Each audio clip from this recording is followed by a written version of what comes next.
Пошли. Все вместе. Какие ваши доказательства? They want you to comply. Cancel culture is about canceling. Кокаином. Up yours. Woke moralists. Up yours. This is systematic bullying that's happening. Woke moralists. Up yours. And they believe that they can then Woke shut us moralists. up. Up yours. Woke moralists. They seem animalistic is what I mean. No, they're worse than animals. The woke mob, they ruin everything. They stop Ben Shapiro from going to events and speaking. They stop Ann Coulter from doing it. I will never surrender even a single inch of ground to a pitchfork mob. You never cave to the mob. We will never bow to the mob. Ever. No matter what. Do you see the final expression of cancel culture in terrorist groups like Up yours. We'll see who cancels who.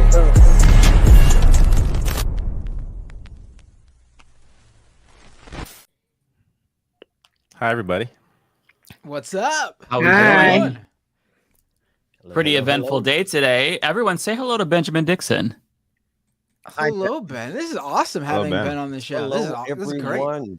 Yeah, I feel like everybody knows Ben by now, but Ben, if they don't, let them know who you are. I mean, I'm just me, man. Ben Dixon, host of the Benjamin Dixon Show podcast. Been doing it for years now, and sometimes an outcast on the left, or this new left, whatever this thing is that's happening on Twitter and social media left these days. But just a rabble rouser, just doing the my new thing. left. Am I of the new left, Ben? I don't know. I don't know how you all categorize it. Like, I consider you all to be the new left, but then there's this other left that's, anyway, it's a whole thing. Forget I even mentioned it. They're just freaks. They're not even left. They're just like freaks. Right. Yeah. And Ben Dixon has been calling the dummies out for so long. I trust Ben's intuition more than my own, honestly. Listen, but it doesn't pay. It doesn't pay to be right all the time. Sometimes you pay the price to be right. But you know what it is? It's really good to see what you all are doing over here at Leftist Mafia, because I mean, there's a lot of powerful folks on the screen. So thanks for having me on. Happy to have you for sure. Appreciate that power. I like it. Don't let it go to your head, Matt. Ben's one of the first shows I was ever on. It's too late. Ben's show is one of the first shows I was ever on, actually, in 2020. Oh, nice. And that's how me and Rebecca Zor met. Then they all know that is my girl. She's already been here. So yes, I already love Ben. It's amazing. Love you too, Olay. And how did I mean, I love Rebecca. You know, Rebecca's my girl, but how did she get here before me? You know what? Ladies first. You know, that's my good sis. You know, you be a kikiing.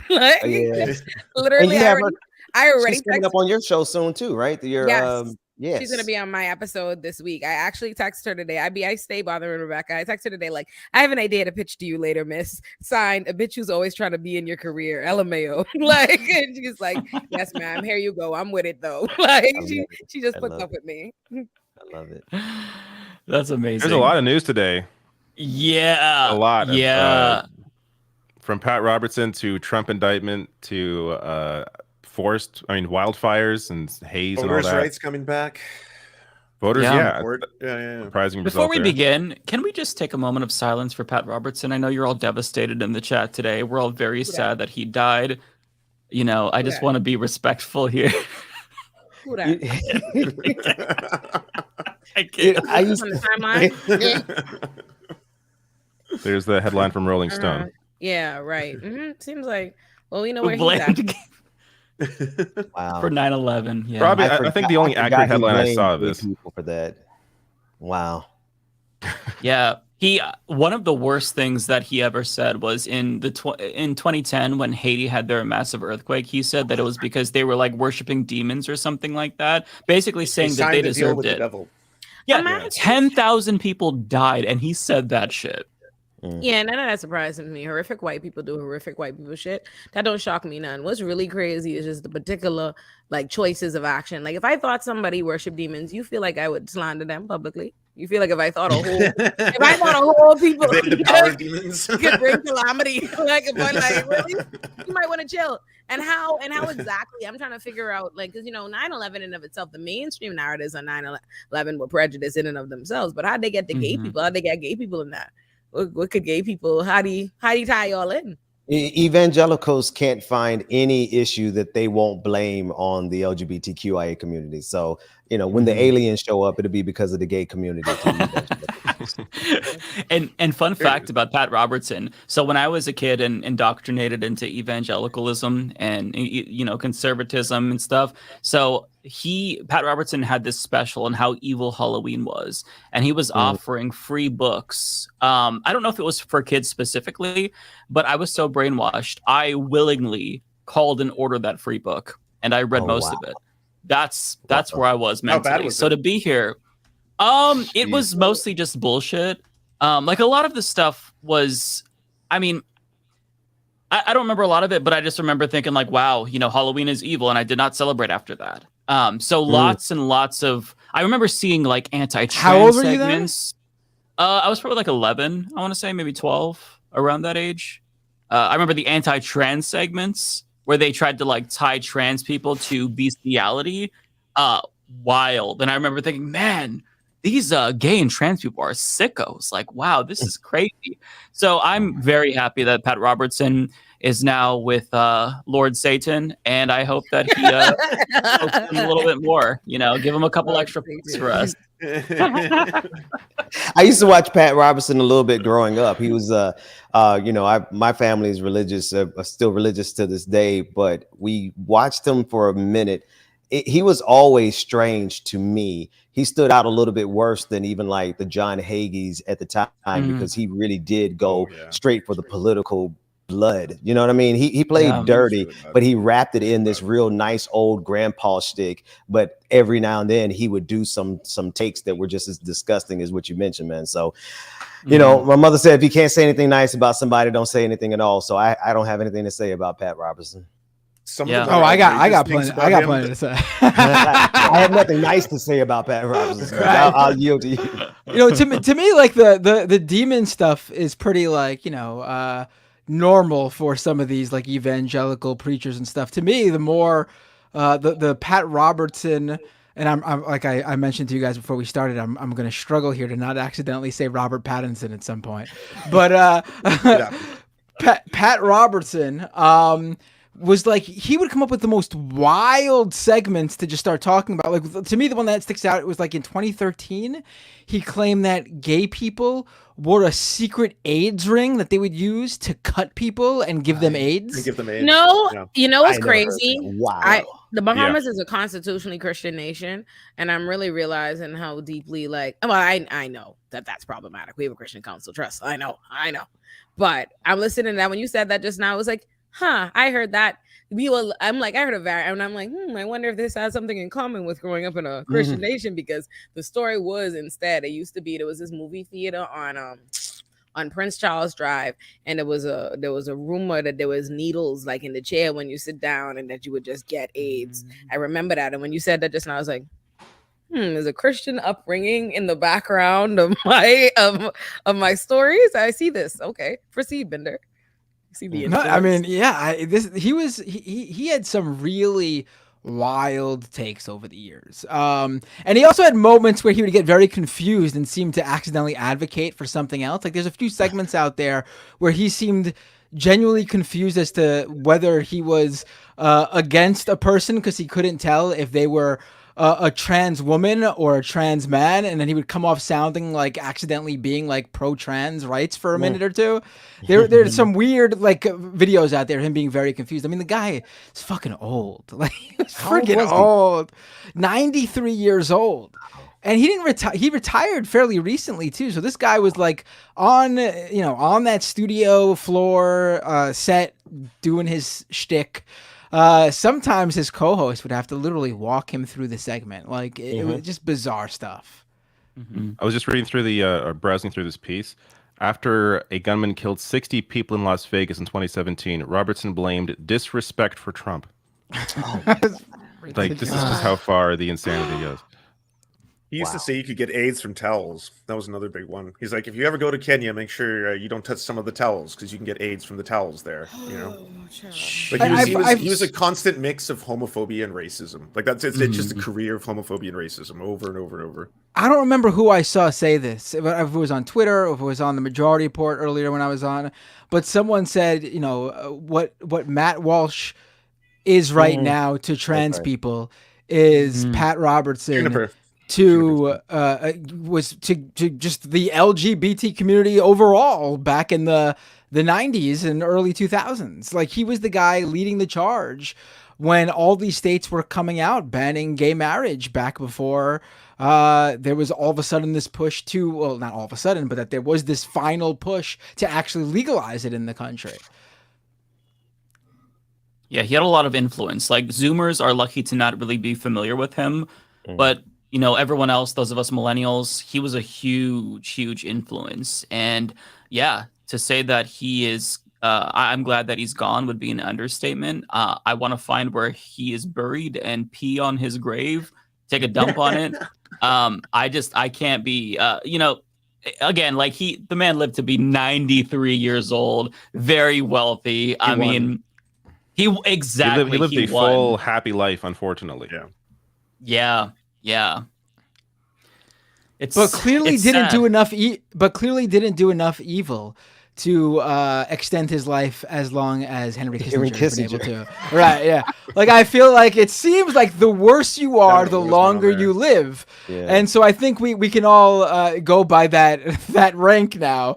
And yeah, Pat Robertson, 93 years old, must have been a really bad guy, but not Henry Kissinger level bad.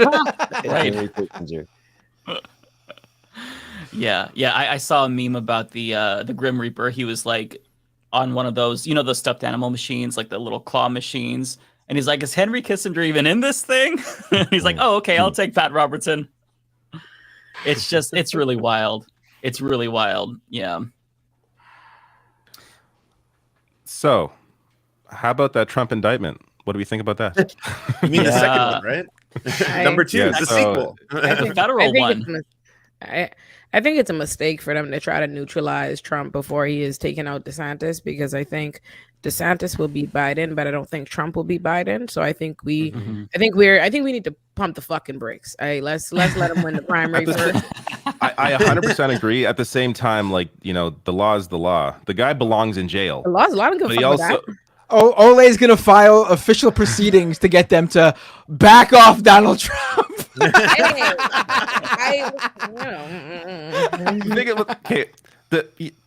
We do like juggle these two things, right? Because he belongs in jail at the same time. He's the best shot at Biden not losing. Yeah. Right. So it's just like, can you guys pull up David? Can you pull up the post that he put up?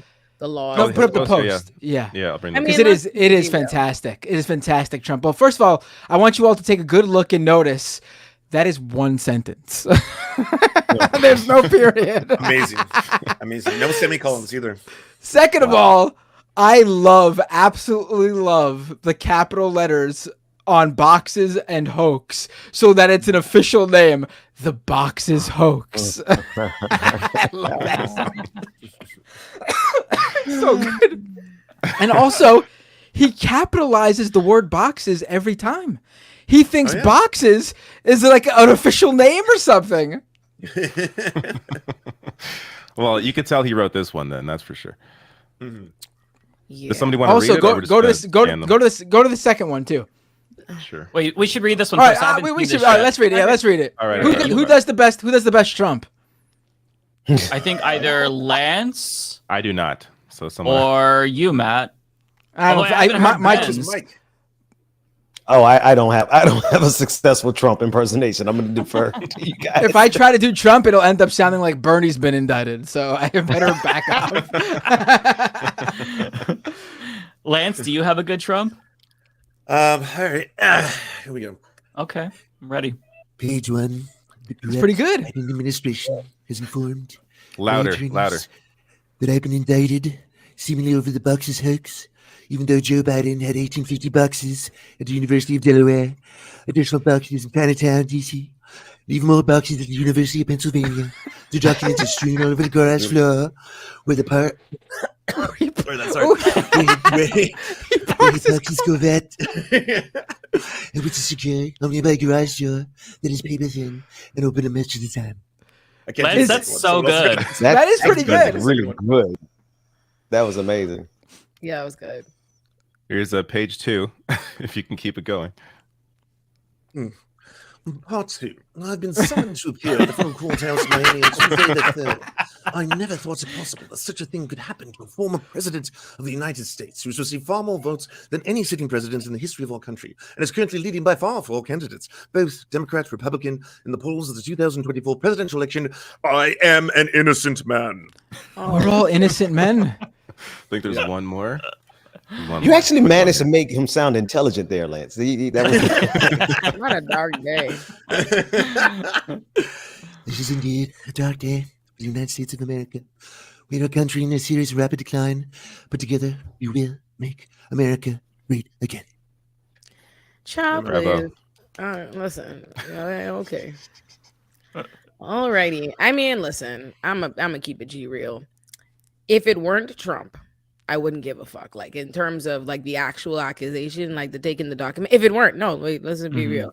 I'm not somebody. I don't need integrity and all of this stuff to just be real about what my position is. It's fuck Trump, right? Trump is a dangerous white supremacist who is dangerous to the country. He is a far right fool, and that is why I wish him nothing good in the world. And that is why I am okay with people coming after Trump. It is not because innately I'm like, ooh, the law is the law. Ooh, you took the document. I don't give a fuck. I don't give a fuck. If you told me somebody I liked it, I'd be like, I don't care. Like, that's nothing to do with anything. So for me, I'm like, do what you got to do to him. Just maybe let's get that demon DeSantis out of the way. Let's just make sure that threat is neutralized first. That's all I'm saying, because I don't care what nobody says.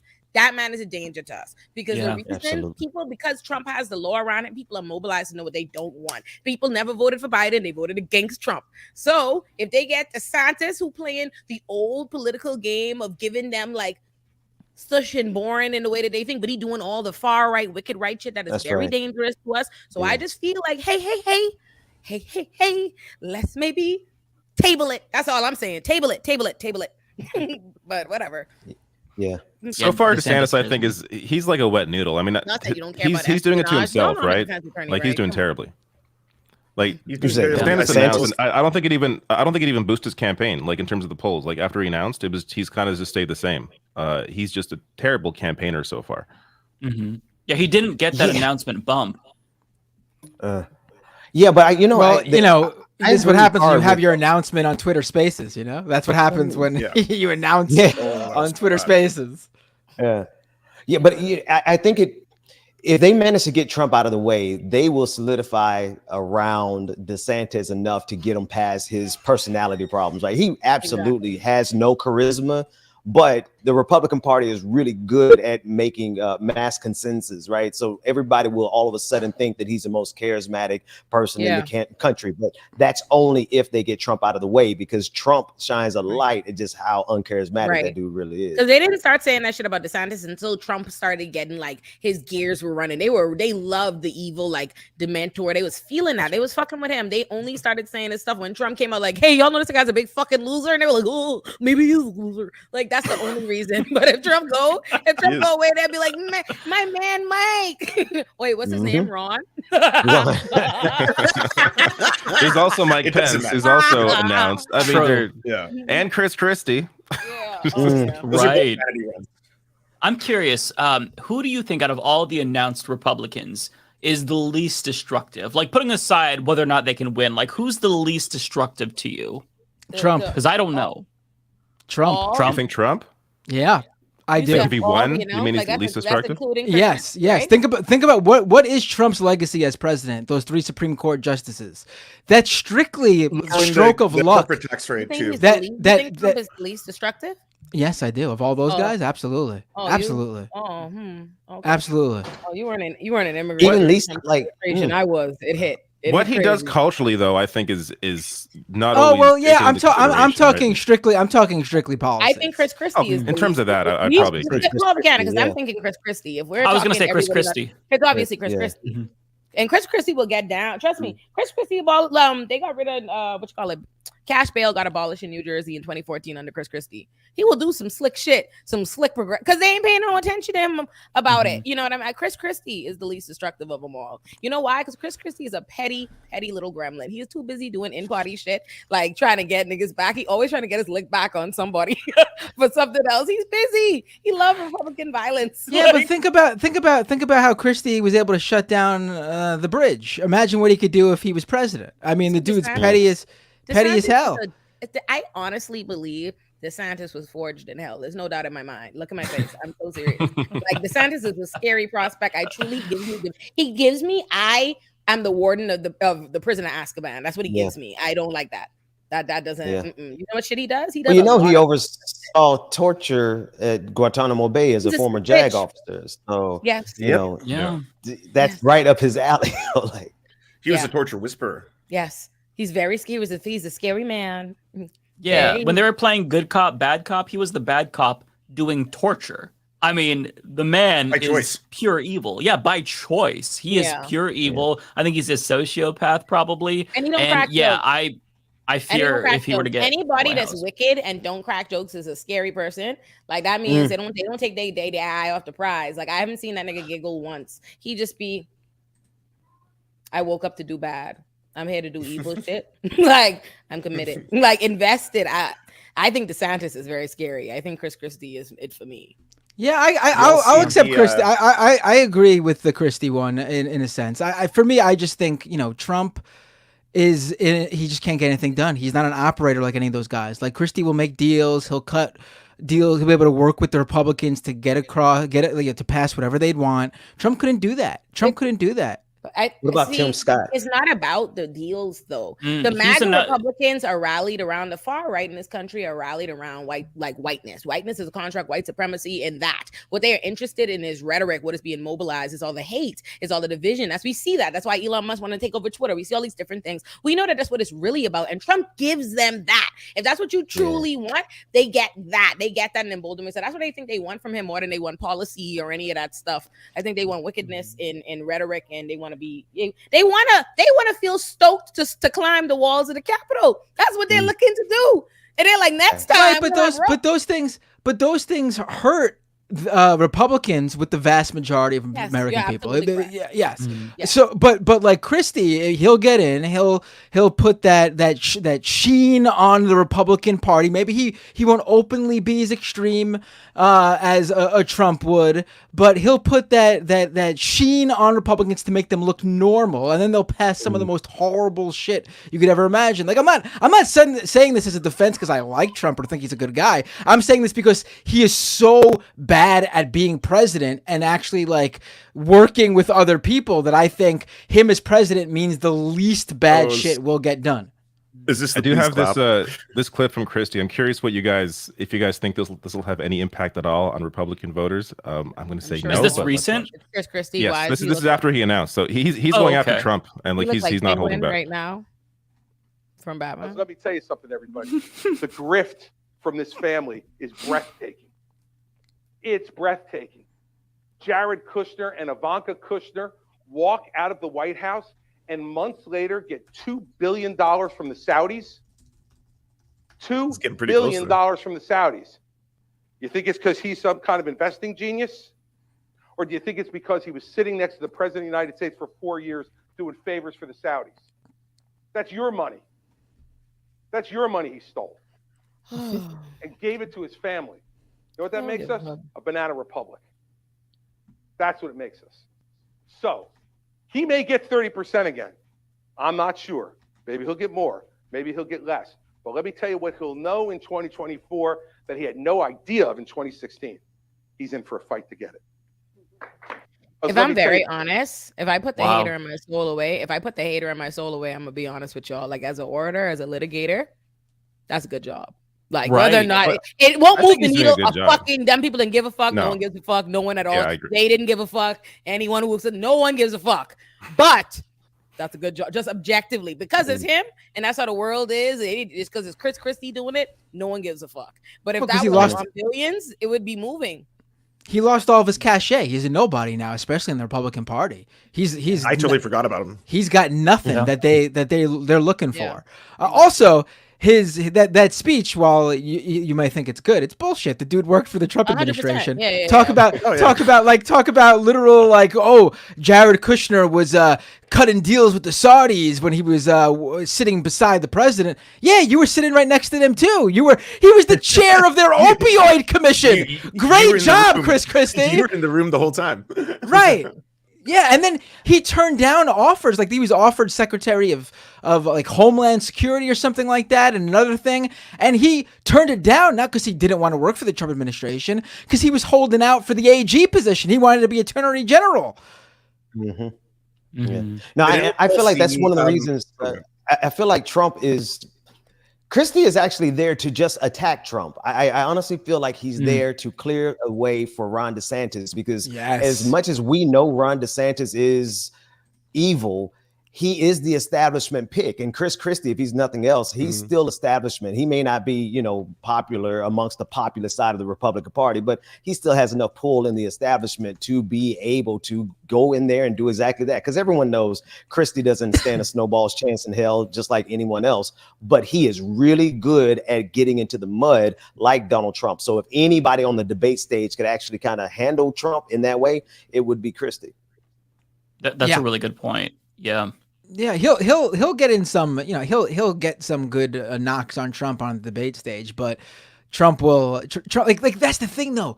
Chris Christie, his lane is being the bully, but he just happened to jump into the presidential race in 2016 when the biggest bully of them all decided to run, Donald Trump, and then you're no longer like. You're not the big bully if Trump's there with you. You're just going to be the second fiddle to him. It's impossible to outdo Trump as the bully. But Trump is weak now. Trump is extra weak now, so he's a bully, but he's a wounded shark. So I think that they smell blood in the water. Trump will just turn to him during the debate and call him fat, and the crowd will laugh, and then that'll be the end of Chris Christie. I mean, I hate to say it, but that's exactly. They will laugh. Yeah, it's a good Chris Christie will. It's going to be. Chris Christie will try to come up with some he'll deliver a zinger that he spent all-nighters trying to come up with, and he'll hit Trump with it. The crowd will be like, "Oh!" and then Trump will just look at him and say he's fat, and that's it. Chris Christie will be laughed off the stage. The end. So he's already done that. Let me find this clip. I saw this. So Christie was on CNN, and here. This is part of their interview.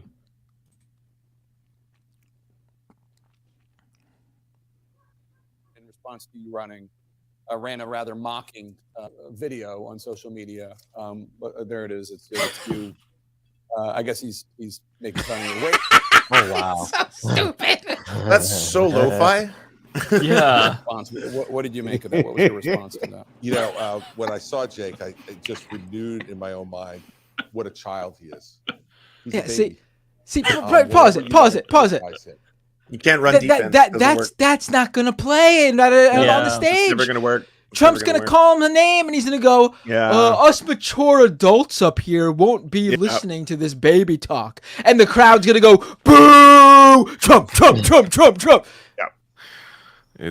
There's those people are lost. Like, this I guess it's like a different conversation, but can you ever get those people back? Are they just, is 30% of the country just gone forever? Like, are their brains just mush now? Is that it? Oh, because of MAGA? Like, just because the whole MAGA movement? They're gone. Yeah. I do think that I do think that number is smaller, because I do think there's a difference between people who just go out and vote in a general election and then like the hardcore. Like, whatever the primary numbers are for the Republican primary, that's the Republicans that are gone. General election Republicans, I mean, it still sucks that they're probably still not great people that they're voting for Trump or whoever it is the Republican, but I don't think they're the same, because a lot of people go out and vote in a general election who just don't pay attention to politics at all, and they'll maybe vote based on like who their uncle or next door neighbor told them was a good candidate. It's just how it is.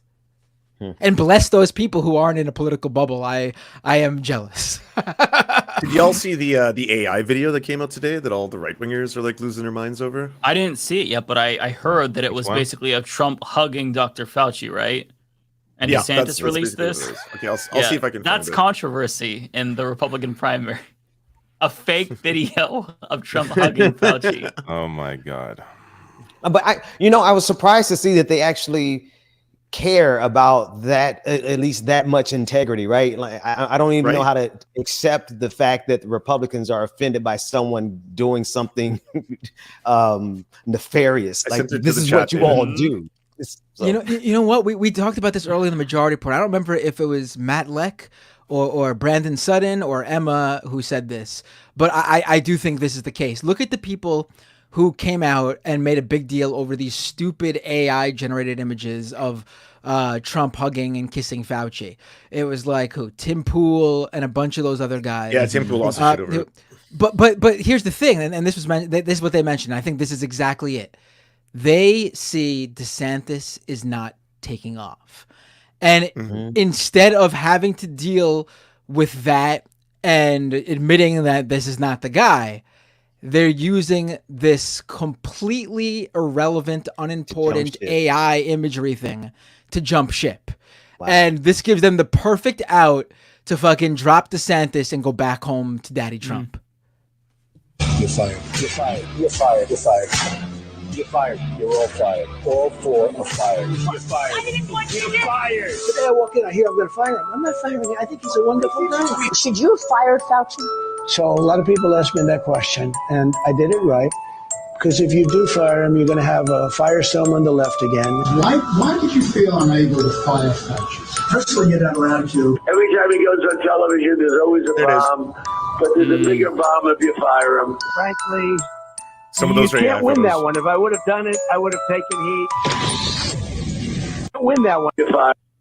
So these are the photos that fair, they freaked out over. That is very disingenuous because I thought that the whole thing would be like AI, so but if you don't know it's AI, then not, I mean they look fake, but a boomer Republican is going to see this and not think anything about it, so yeah, this is very deceitful. I also think some are real. If I'm not wrong, some are real and some are fake. Like the fake ones are upper left-hand side, the bottom middle, and the bottom right-hand side. Yes, the ones where Trump is planting a smooch on Fauci. Yes, those are the ones that aren't real. It's also really poorly done. Anyone else look at this and be like their social media team, when they announced, they wrote out their social media team, Christina Pashaw and all of them really kind of try to act as though they were the vanguard of social media and memes. And this is really low quality. So if they weren't going to jump ship for any other reasons, like their social media team really, really sucks because that wasn't even worth the headache that they're going to get from this now. Mm-hmm. Yeah. Yeah, the DeSantis campaign is really bad on literally every level, like in terms of the preparation, the launch, the candidate. That's his whole platform right now. It's like, what do you offer? Well, I defeated wokeness. Also, that's it. It's like, how did you what? Also, how many Republicans? Listen, I still get the whole lockdown thing is a big deal to Republicans, and I get the whole COVID measures and how look what we had to do, and all that stuff. But how many Republicans actually still care about Fauci, specifically Fauci? This is such a small, focused issue, and also like the video starts with strongman Trump. Like that's how they're opening this video. Trump saying you're fired, you're fired, you're fired to a bunch of people. Like that's not a good attack ad. Like you got to get to halfway through the video to get to their point. Yeah. That part. And one other thing real quick is what's so sad about this is that Ron DeSantis is this evil and this bad. He is actually outpositioning Trump on issue. Trump is actually right. When we break this down, no matter how people try to change the narrative, Fauci did what was needed at the time. They're trying to attack him now in retrospect, for what we did, that we did for COVID-19. The entire world is trying to say to us that that was wrong and we shouldn't have done it at all, particularly Ron DeSantis's campaign, to the point where Donald Trump has had to defend even the vaccine. So it just feels completely insane that Donald Trump has a rational position on the vaccine just by accident, by the fact that Ron DeSantis is trying to attack him on it. It's wild. It feels like we're living in the Twilight Zone. No one gives a fuck about you. The upside down. Unfortunately, most of this country doesn't even give a fuck about the fact that we're still in a pandemic. They don't give a fuck about Fauci. No one cares. No one cares. I think DeSantis' original strategy made sense before if Trump would have respected that he's not supposed to be running for president, right? Like in a normal world, I understand what Ron DeSantis was trying to do. He was trying to get like that MAGA Trump base, and he kind of had them at first on being as alt-right as possible by doing all this wicked shit, but by having a very muted persona so that the larger, public and the moderates and the centrists and the people who could be swayed and stuff would go for him. And if Trump would not be around here acting like going on tour doing foolishness, he would be, if it weren't for them meddling Trumps, he would be fine. So I think that's what happened. That's what fucked up his strategy. And unfortunately, instead of switching up and realizing he needs to be charismatic and he needs to go big or go home, instead he's getting with losers like Elon Musk and still trying to play to like that alt-right internet world. And no one gives a fuck about them. No one cares about the Twitter blue Elon Musk battle in the real fucking world, you moron. Twitter space, you dumb dummy. Like, what are you doing, dummy? Dummy, get a PR person, idiot. Both the ads, by the way, like Donald Trump's ad and DeSantis's ad, they're both about emasculation. Like I've seen in both directions. I think that's going to be like a constant thing. And Trump was huge on that. Like I never thought we'd see the day where like people are comparing the size of their dicks in a presidential election, but we're there now. Like that's just like this huge theme they love to do on the right. I think we've been there that was for a while, 2016, wasn't it? That's running debate moment. Yeah, that's running for president in that's general. It's been since the beginning of time. Yeah, true. That's true. Okay, I forgot about that myself. Wow. There's no problem down there. I can guarantee it. I forgot about that. Yeah. Oh, God, man. I hate this country so much. I hate this timeline, bro. Like this timeline we're in is wild. But before we get to Doomer, we did have really shockingly good news today with the Supreme Court. I did a video on this and nobody watched it, but it's very important. So in the Allen v. Mike, what's nobody to you? What's nobody to you? What's the actual view number? Like 3,000, 4,000 at the time that y'all see Mike doesn't appreciate y'all. That is 3,004. I appreciate you all. Mike does not give a fuck about. Mike said nobody watched it, fucking loser. Just comparatively speaking, you know what I mean? But it's very good news. It was Allen v. Milligan, and basically the Voting Rights Act survived. And I thought it was going to be dealt a death blow. Roberts has, for many, many years, been against it. He wrote 24 memos when he was the attorney for Ronald Reagan saying that it's not good. He voted to narrow the Voting Rights Act. But not only did they vote to save it, him and Kavanaugh, shockingly, but they reaffirmed its importance in his majority ruling, which is just insane. And part of it is that I think that the Republicans in Alabama who drew those district lines, they were just so brazen. So basically, for those of you who don't know, in Alabama, basically the number of black voters is, I think, almost a third now. But of the 7 districts, they have one. Okay. So Republicans basically carved up this major majority black city, and they made all of those voters be in majority white districts, still giving them just one representative throughout the entire state. And it was so brazen that I feel like the Supreme Court, I mean, as much as they don't care about legitimacy, I mean, to under these circumstances shoot down the Voting Rights Act, I mean, it'd be shameless, but we all expected it anyway, and it didn't happen. They upheld it, and it's shocking. And what's great is that this is going to have implications for other states like Georgia, Louisiana. So it's really, really positive news. I mean, we don't get a lot of good news about democracy in the United States.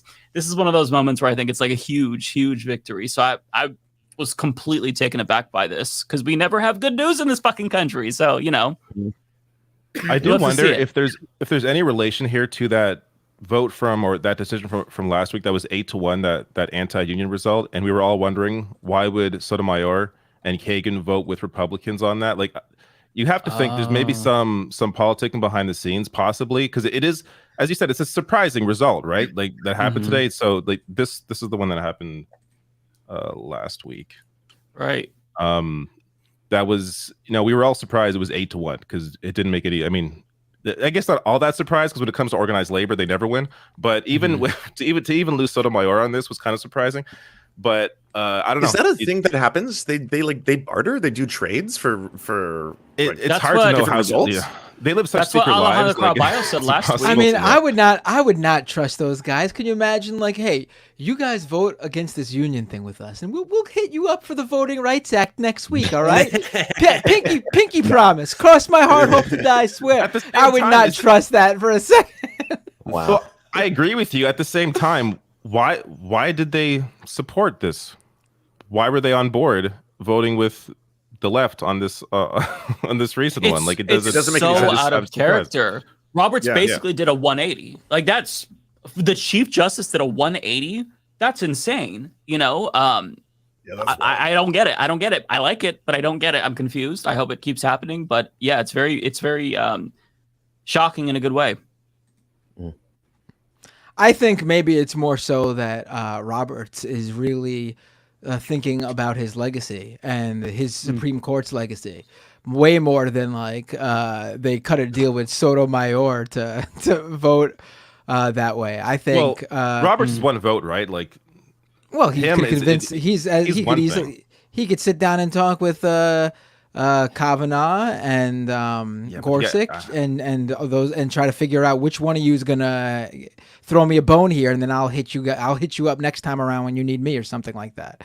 They definitely cut deals. I just don't think it was Sotomayor cutting the deal with them. I think it was Roberts cutting deals with the other conservatives so that specific cases that he didn't want to be on his legacy, part of his legacy, would go a certain way. That's what I think more than anything. Roberts is the one cutting the deals for his own, how history remembers him in his court. Yeah, the court has such a legitimacy problem that if they had sided in this case, so you have to understand Roberts is why we're here in the first place. Shelby versus Holder back in 2015, when they gutted the Voting Rights Act and then gave these southern states, the ability to gerrymander in a way without having to check with the Department of Justice. You know what I mean? So he started this spiral, and I think now with just how brazen the Supreme Court is with these ethical violations and Clarence Thomas, he really can't afford another stain on his image on this court, because this particular court is really presiding over the decline of the empire. And so I'm imagining, I'm with you, Matt. I think he's just trying to save face here, especially with a case that, while it is extremely beneficial and helpful, it still is just putting a Band-Aid on the damage that he initially caused himself. Yeah. Although Tara in the chat made a really good point that we haven't seen the student loan decision yet, so we're gonna get knifed that way. Right. Biden just vetoed the original. What did he veto? He vetoed the $20,000 that was taken away from him. Sorry, I don't understand how it goes to the courts now. That was the part I didn't get. Like, I got why that was a different he vetoed bill. No. I'm talking about the one. Are you talking about the student loans where like Kirsten Sinema voted on it, Joe Manchin voted on it, and then I think one other person joined the Republicans. But then today, the news just came out that Joe Biden vetoed that vote, which means it now goes to the Supreme Court, I think, in that order.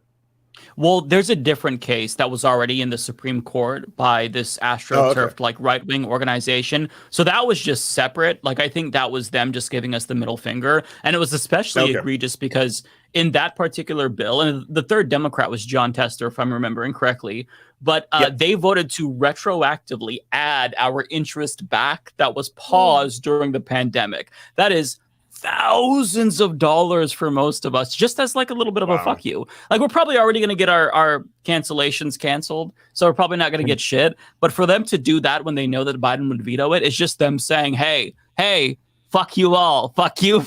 It's so... that honestly sent me into a rage. I was apoplectic when I read that fucking article because they didn't have to do that, but they did. Ciao. Cool. Yeah. Oh, by the way, before I forget, public service announcement. So for the first time ever, we are now on Reddit. So the subreddit is now live for the first time ever. Never been on Reddit before. It is r/leftist mafia. We're off to a good start. I think we still have to work on it. but everybody go there. I started a thread. There's like a watch party episode. I don't remember what I called it, but it's back. I mean, it's there for the first time. So follow us on it's Reddit. a shorter URL too, just r/Leftist Mafia. Nice. No the before it. Like, I don't know why Yes. you'd put the before it, but yeah, just r/Leftist Mafia.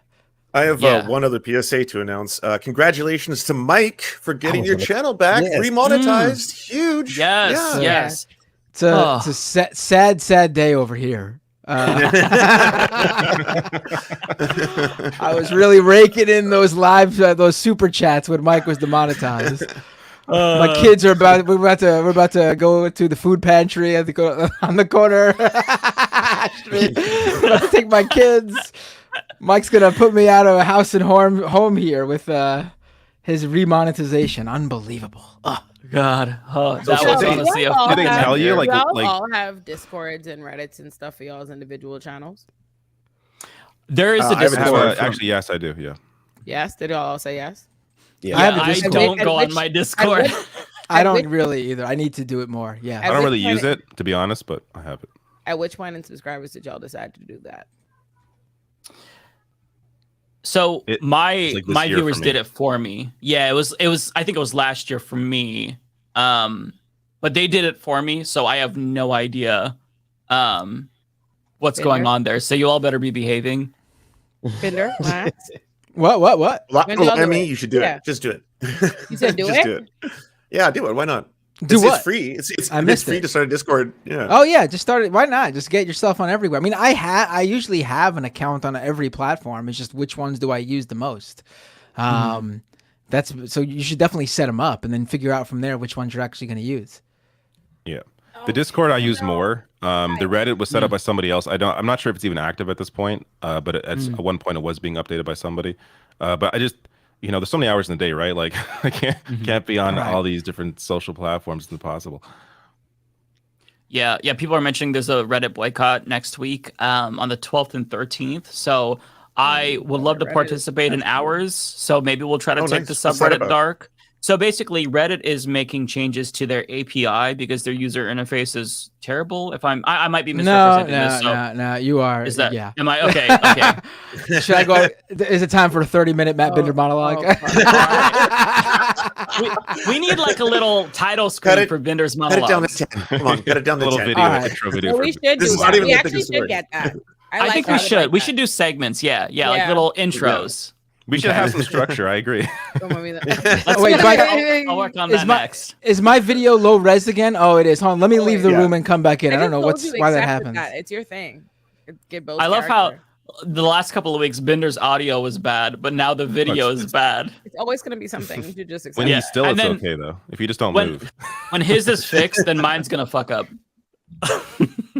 Just leftist audio. Let me get it back in. Here we go. All right. Well, do There I we look better? go. Do I look better in the Yeah, actual? yeah, feed? yeah. Yes, That's that's much very better. clear. Yeah, you look All great. right, perfect. I don't know why that look good. happens. All right, cool. So really, I'll go do it really quick. So basically, Reddit wants to IPO. They need to bring in more revenue because to make the shareholders happy, to get a nice big high stock number. They need to be bringing in more money, and they're not doing too good right now because the whole tech industry is not doing good right now. So it's the absolute worst time for them to IPO, but they want to go ahead with it anyway. So in order to pump up that revenue number, they're going to start charging for their API. They have not done that previously. It was previously free for very high limits, for which was perfect for most developers, third-party developers who use the Reddit API. And they're charging for it, much like how Twitter started charging for it when Elon Musk came along. By doing this, they're basically killing their third-party developer ecosystem and all the apps in it. The biggest app to take a hit is this really popular third-party Reddit client called Apollo for Reddit. A lot of Redditors use it. It's even more popular, I believe, than the actual official Reddit app. Apple at their big event this past week, they constantly showed it on screen. Like it's one of their like Apple's favorite apps too. And the developer came out at the beginning of the month and said they've been sitting down having conversations with Reddit. And it turns out that the API is going to cost this solo developer, Apollo for Reddit, just a single guy building this thing. It's going to cost him $20 million a year for API access to Reddit. Wow. So he basically announced today that he's got to shut the app down. And Redditors are upset about this, and then upset that, hey, this is going to set a precedent where no one's going to be able to build anything cool using Reddit's data. And we have to also be specific here. When we say Reddit's data, like the stuff that these third-party developers use are the content that you and I, everyone on this watching, this is stuff we make and put on these platforms. Like the unwritten rule since the beginning of social media has been, you provide the users with a platform. The users create the content that makes your platform super popular. You can monetize that data by selling ads and stuff. That's a deal. But also, you need to also allow our data to be used by third-party developers and other people who want to do cool things with our data and build us apps that we want to use. Like, think about the earliest Twitter clients, Twitterific, Tweetbot, like those were the apps that people were using over Twitter for the longest, like the main Twitter app for the longest time. If those apps didn't exist, no one would have used Twitter in the early days. And then Elon Musk comes along and kills those clients off completely. Wouldn't even work with them. Doesn't even want them to create a Twitter app. It's like just, and again, this is our data. So yeah, it's that's basically why Redditors are protesting next Monday. They're shutting down some of the biggest subreddits for two days, 48 hours. I don't know what that's going to do. I would hope that it applies some pressure to Reddit, but that IPO, that's what matters to them. So, the shareholders the incoming shareholders certainly will take precedent over the users, unfortunately. Yeah, so are we going to go dark on leftist mafia? Because I'm afraid I'll crash the whole thing. But I do want to share, support and solidarity. You'll have to do it, Matt. I will fuck that whole I don't even know how. I don't know how to do it. I'll look it up. But I mean, the subreddits doing it are pretty big. Like ones that, like I think I saw someone that there's like over 3,100 subreddits that are going dark, and it's some of them are some of the biggest ones on the platform. Like the Awe subreddit, mildly interesting. Like some of these subreddits have 30 million members and stuff like that. Wow. It's gonna be big. Mm. Well, yeah. I don't know if you. I mean, it matters because this might seem like, oh, well, I don't use an API. I'm not a developer, but a lot of the stuff that like you enjoy online is made by these third party developers. Like these bigger companies usually don't care about users having fun or anything like that. It's all so like these third party developers are creating like the cool like side project stuff that people actually use, and if they no longer have that API access to build on top of these really big existing platforms, because they certainly can't compete with them, so they build on top of them, and if they can't do that, then the future of the internet's going to look really boring, honestly, and it's going to be really bad that all these big tech companies basically have even more power than ever before. Yeah, I see some people in the chat probably want us to talk about the other big news of the week, and that is Cornel West's 2024 run. I know that David did a video about this. Ben had some really good takes on Twitter about this. I just saw that Cornel West had an interview with Democracy Now! This morning. I put a link to it in our private chat. And at around the 18-minute mark, he kind of addresses the elephant in the room that we've all been wanting him to address, which is why the People's Party? Like, why run with them? And in my opinion, it seemed like he was completely caught off guard by the allegations that Amy Goodman brought up.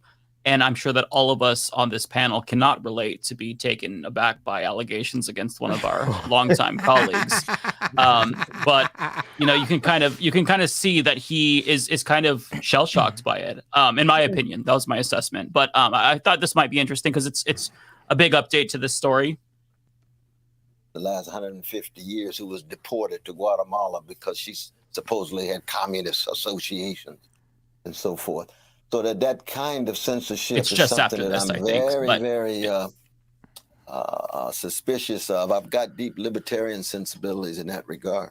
Oh, fuck. India Ari also said she's against cancel culture and ultimately went back on Spotify.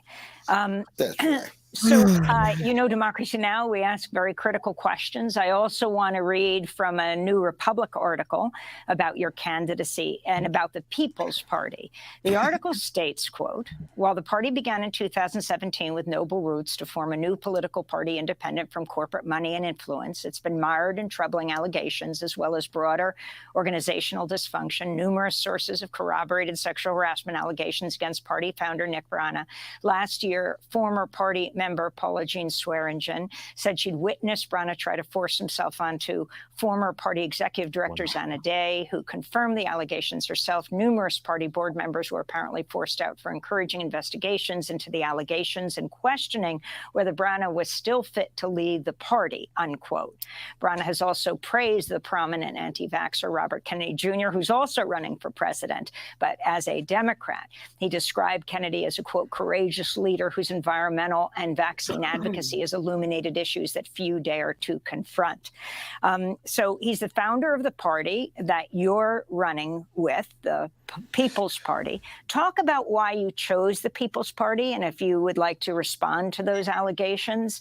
And also the bigger point of why you didn't choose, for example, if you wanted to be outside the race, the Green Party, which has more ballot access. But that's a lot there, Cornel. Right. Yeah, no, indeed. And I appreciate that question too, my dear sister. I mean, I have a great love for my Green Party brothers and sisters. I've worked twice with them, and so I have nothing against their third party operations. It would be nice if we had even a coming together, but that's something that is for a different show. But in terms of the history of the People's Party, I was there at the founding. There's no doubt about that.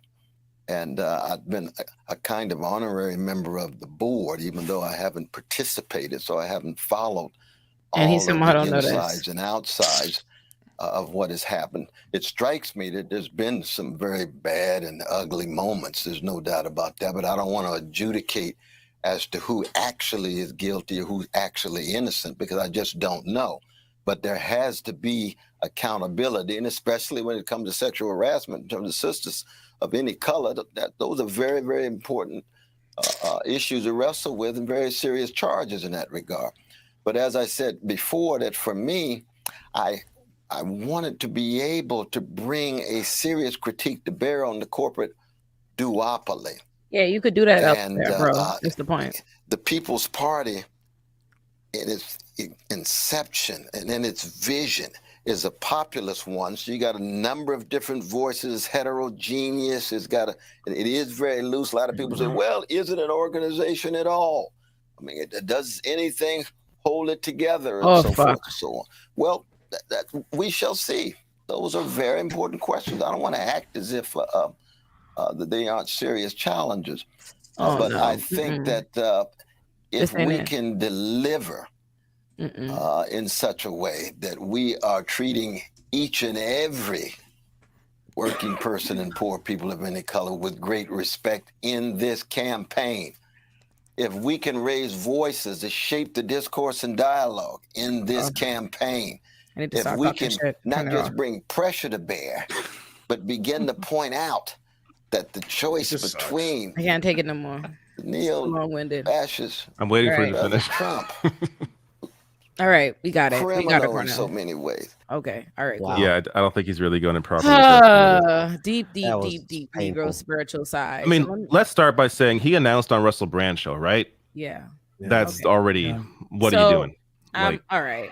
So I'm putting out a video probably on Saturday on my channel. I did like our conversation, me, FD Signifier, Foreign Man in a Foreign Land, Consciously, Rebecca, Zora, and Gabrielle Perry. So we have a very diverse group of Black leftists to unpack this, because none of us have a clean take, because as Black people of every different perspective coming at it, we have a general respect for Cornel West. You know, I very much I want to be clear. I'm not coming out the side of my neck about him. I very much so. I like to respect Black intellectuals and leaders that have come before you in different times. I don't want to think you get popular on Twitter so you could sound off the side of your neck and, you know, diminish a person's whatever, right? So I felt like that needed discussion rather than a take.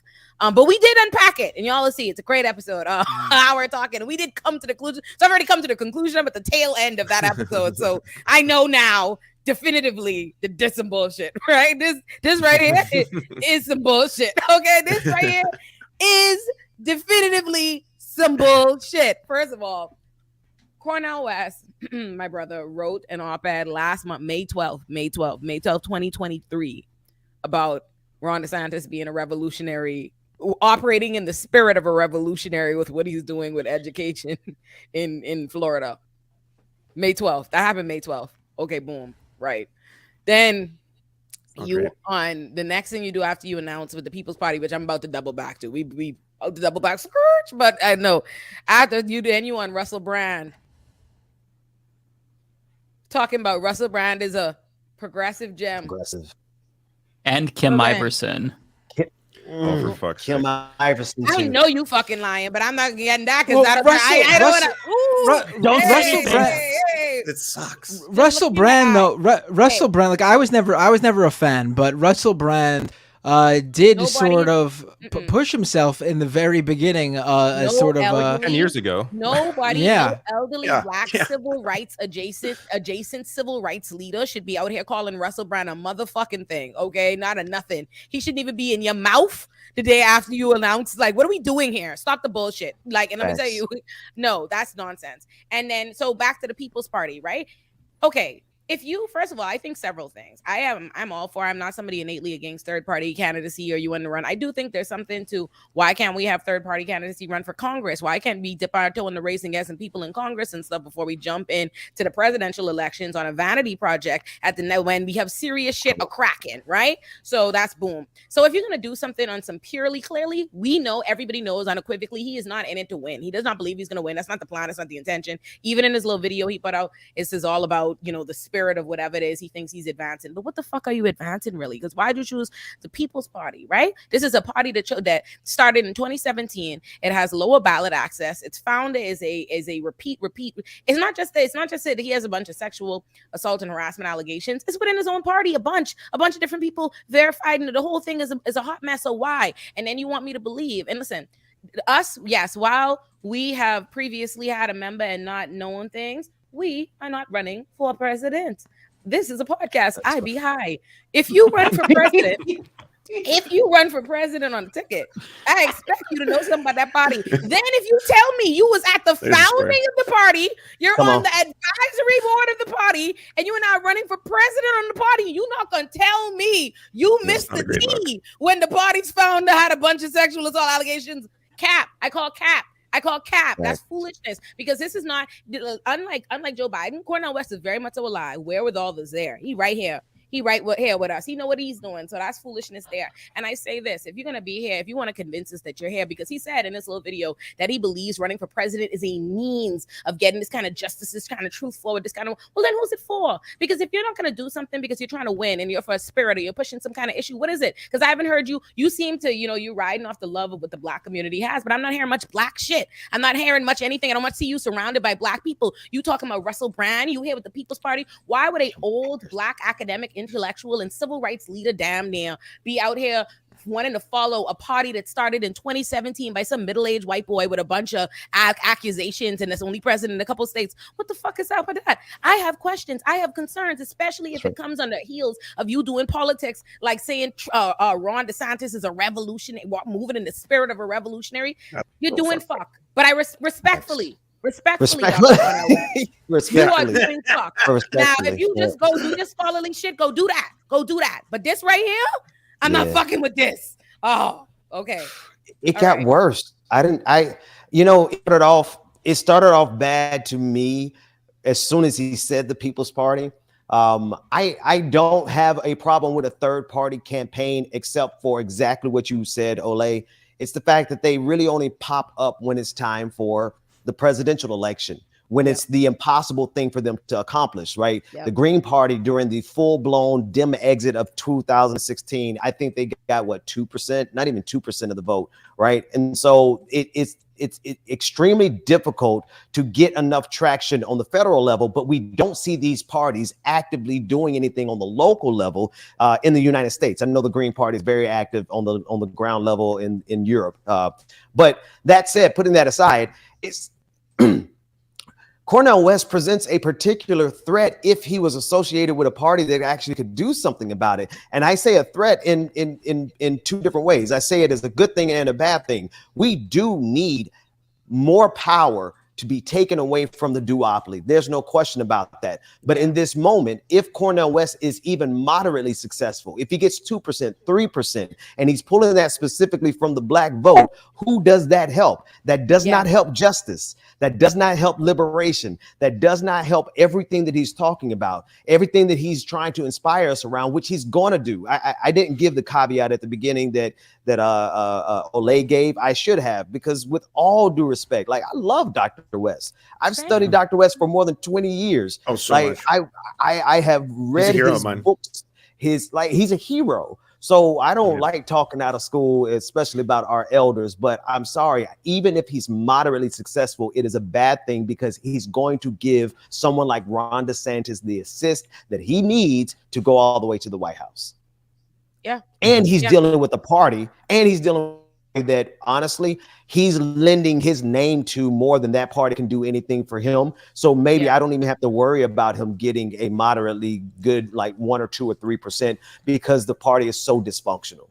Yeah. And I would have understood more. Like I said, if he ran for the Green Party, it'd be different. If he ran, even if he ran on the Democratic, As an if independent. you want to be there, if you want to really, because I do believe if somebody like RFK, who is nobody and half of anybody don't even know he running, like can get something in the polls, I'm sure that Cornel West could, because there is a populace of Black people, especially who won't know it. And well, yes, they'll go for you over something. So I do believe that he would have an ability to be an issue candidate. I believe that he would be able to push some needle, do something in terms of rhetoric. But I think this entire strategy he has chosen says to me that that's not what you're here for, especially based on what he's recently espousing, where he's aligning himself. What I see out of the People's Party, they on Twitter talking about MLK would be anti-woke. You missed that, babe. Yeah. Missed it. Also, very turfy, transphobic post that the People's Party has made. I mean, this doesn't align with Cornel West. I mean, Cornel West, like as you all said, he's a hero to me. So when I saw this, immediately my feeling was cognitive dissonance. It's like, okay, somebody is in his ear telling him something. He's not online, trying to rationalize it, because I mean,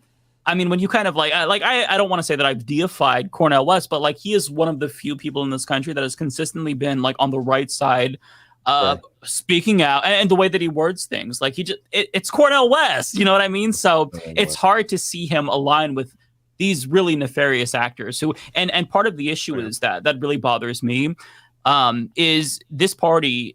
I mean, the organization itself. Let's say that you have some random person, they see Cornel West, they love Cornel West, they donate money to this party.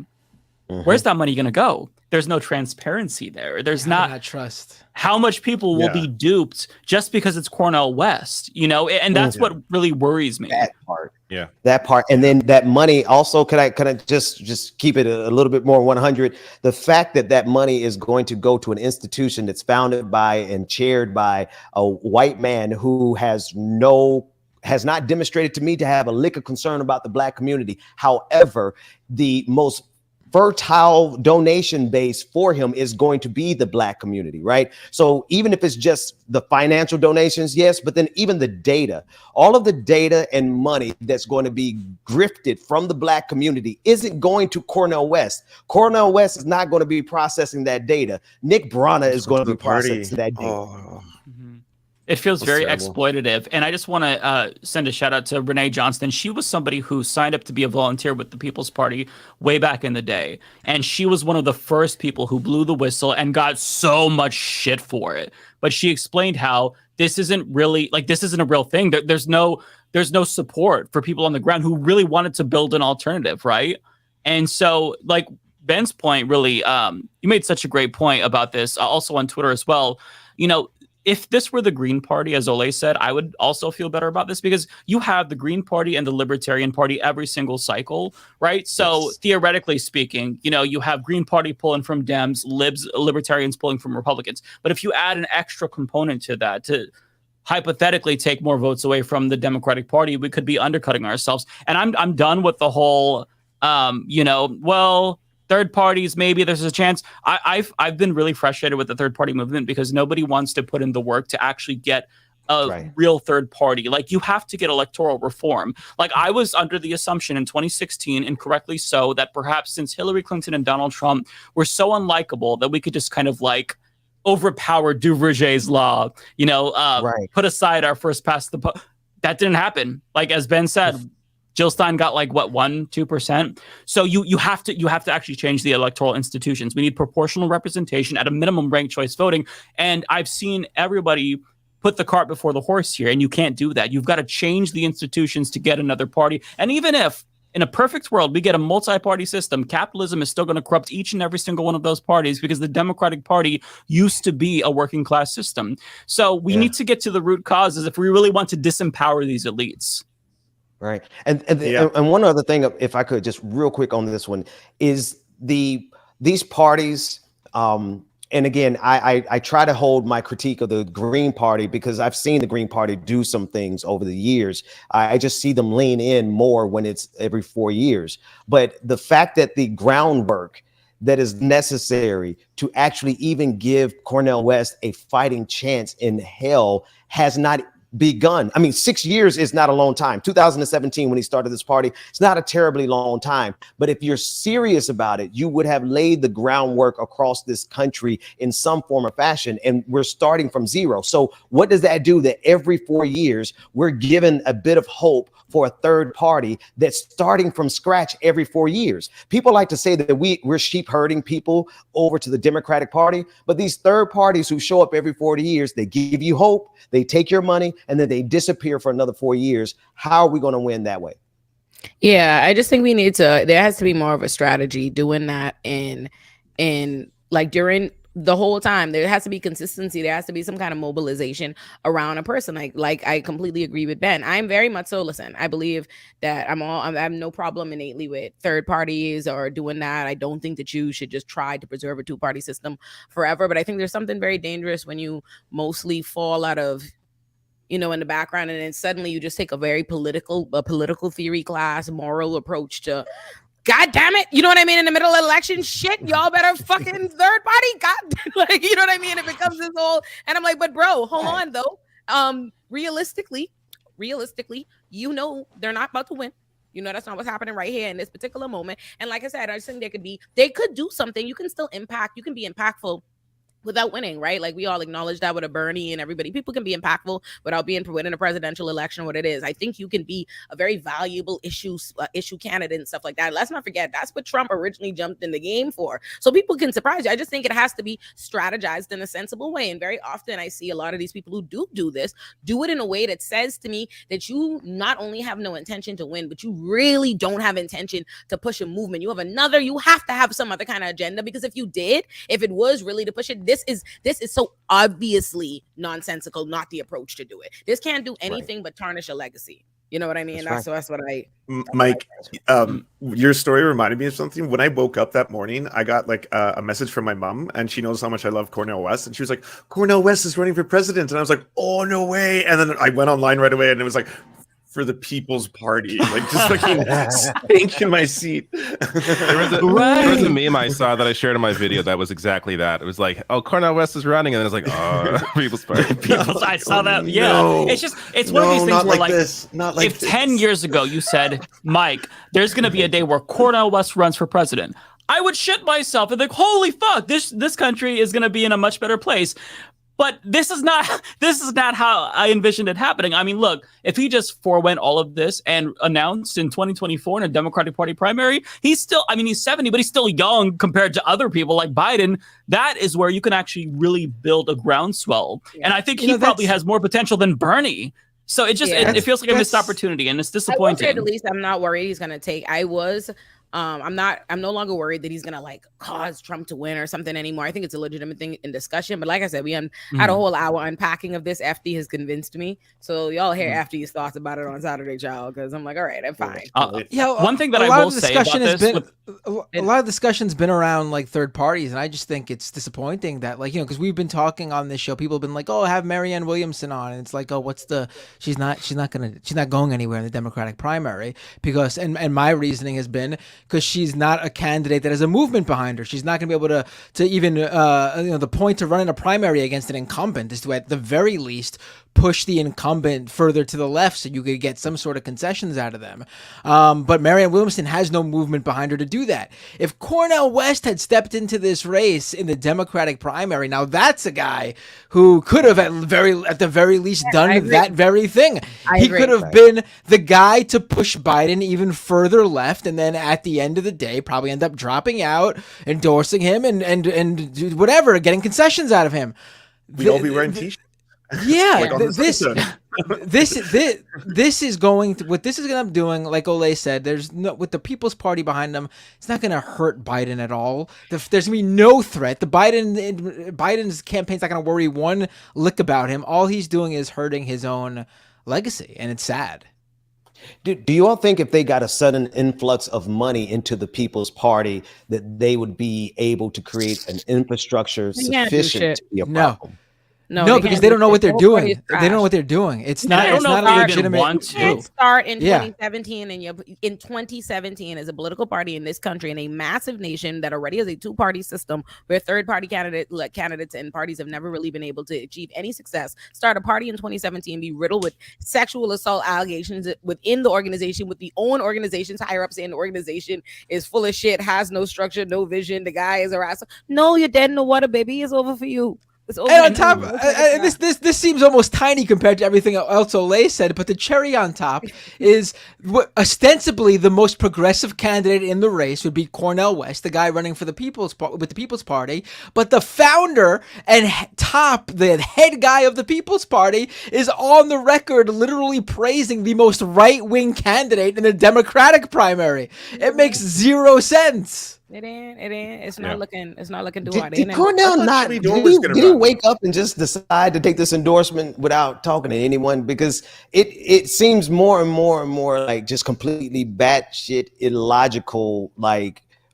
But then it's at the same time, I don't want to infantilize him, and because he's a grown man who's really able to read contracts and is brilliant. Like, so there's really no excuse for him not knowing what the hell happened. He didn't know. By the way, I meant to say that because I forgot that. Mike, you did preface the video with you believe that he didn't know. I don't know what gave you that impression. He said, I don't want to adjudicate the matter. Thank you for that question. Blah blah blah blah blah. And he proceeded to go on a nice long monologue and start doing what a nice intellectual does, and that's move the fuck on. Tell you about. He never told you. That is not a man who just heard that shit for the first time. Could you imagine? He said, well, it is true that I was at the founding of the party, and also true that I am on the advisory board, meaning I advise. I also am running for president on the ticket. This is true. I've heard these, I wouldn't want to adjudicate the matter because I don't know what happened, but that's why it's important, to really be a part of a movement. Like, sir, he never said he didn't hear it. Nothing about him gave. Oh, I didn't hear that shit before. If he had heard that shit, his eyes would have been like this. He'd have been looking at his people like. He was so unprepared to answer it, though. That's the way Mike described it. I was really like, put Cornel West back on camera. I want to see the shocked face that he's got. I want to see him like they're gonna cut back, and he's gonna be like. But it wasn't. It wasn't. He looked, in my defense, part of it is probably cognitive dissonance because, again, I fucking love Cornel West, and we lost Noam Chomsky this year. I don't want to lose another intellectual, especially, Cornel West. Lost meaning we canceled the fuck out of him. Anyways, but he just looked very dejected. And back to Ben's question about, like, if can this be a launching point? I feel like the party itself is fundamentally unserious. And I know this based on one thing that they did, which is still shocking to this day. So they paid $20,000 to commission a logo for them that they ended up not using. Like, do you know how much we paid for the Leftist Mafia logo? $0. Lance made it. Do you know how much we paid for the Humanist Report logo? $0. I made that shit. Nobody pays $20,000 for a logo if they're a serious political party or any political organization. It's just, unless they know exactly what they're doing. They know exactly what they're doing, and that money goes right into Nick Branagh's pocket. That's what's going on there. I'll be honest. You mentioned the Noam Chomsky stuff, and honestly, to me, running for the People's Party is basically like running for mayor of Little St. James. To be quite frank. No, it's really, it ain't adding up. It's not adding up. No part of it is adding up. But y'all heard my rant, so y'all know my thoughts. Who we supposed to talk about? They talking about Marillac. We didn't talk about Trump yet. That I imagine we did. Wait. On Cornel West, just did you watch any of you watch his appearance on Russell Brand's show? Because this is why I still think he doesn't know what the hell's going on, because he watches Russell. He said he watches his show every day. It's his favorite show. Is that not? That's not true. Who said that? Convicted, you see. Cornel West, while on Russell Brand's show, he said he loves him. I watch you every day. He knew his producer's name, who's like behind this, like has like a different camera, so he knows the show. He watches Russell Brand's show every day. That is like, the opposite of not. What is going on? That's not the opposite. None of what y'all. You know what's funny? What is Mike this and timeline? David both have presented evidence that are helping convict this man. Trying to like all that stuff, and he knows what's happening. I'm trying. No, but I'm trying. If you watch Russell Brand's show, I think you don't know what the fuck's going on. Like that's my argument. No, I think maybe self-preservation going on anywhere here. Self-preservation, long-term self-preservation, because there's been a lot of people who should know better, who are making some decisions that are realigning them a little bit away from us and more over there to the side that has the fascists in the streets. I'm not, just, is there any self-preservation in making these statements about Ron DeSantis being a champion of the classics? Like, I don't know, that's really starting to add up and bother me on this thing, because I really believe that he's too brilliant not to know, and then to be a regular student of Russell Brand. It's like, well, where are we going with this? Where are we going with this further? Yeah, that's weird. It is the way you just framed it there, Ben, too, is like Cornel West is the student to Russell Brand. Shouldn't it at the very least be the other way around? Like, what the fuck? Like, I know what, like, so bizarre.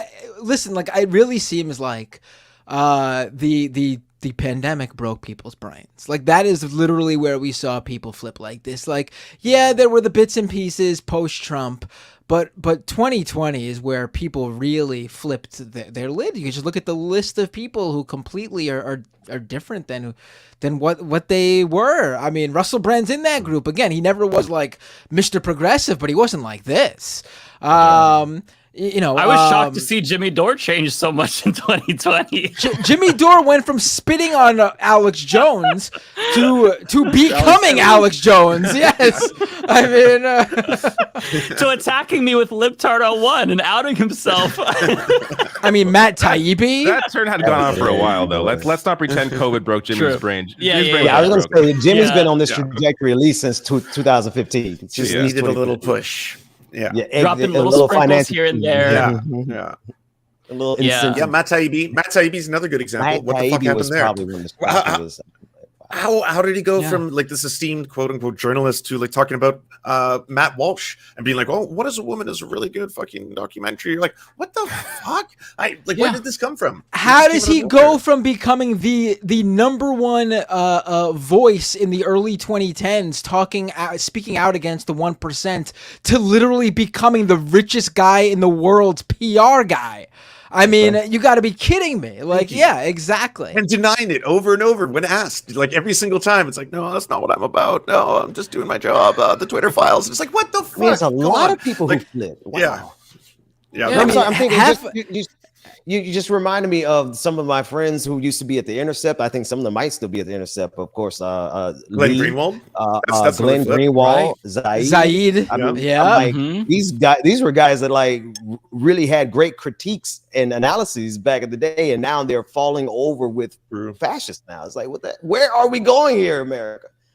it's like I don't get it, but I do, right? It's like, you know that there are financial incentives here. Like there are financial incentives for me to be the gay guy that tells Republicans on Fox News that it's not homophobia. Yeah. It's not bad to question, to critique, trans people in women's sports. There is a financial incentive. So, but to me, what is shocking is that, like, you would think, especially like, because I followed a lot of these guys, based on their critiques, they would not have been susceptible to that, right? Right. But you can tell that they were never rooted in ideology. They never had the capacity for self-reflection. It's just all about chasing that grift. And honestly, audience capture is a hell of a drug too. I think part of that maybe they was just they inadvertently kind of got roped into it, where you say one thing, you get the applause, and you kind of back yourself into this corner, and you can't back yourself out. I think that's also part of it.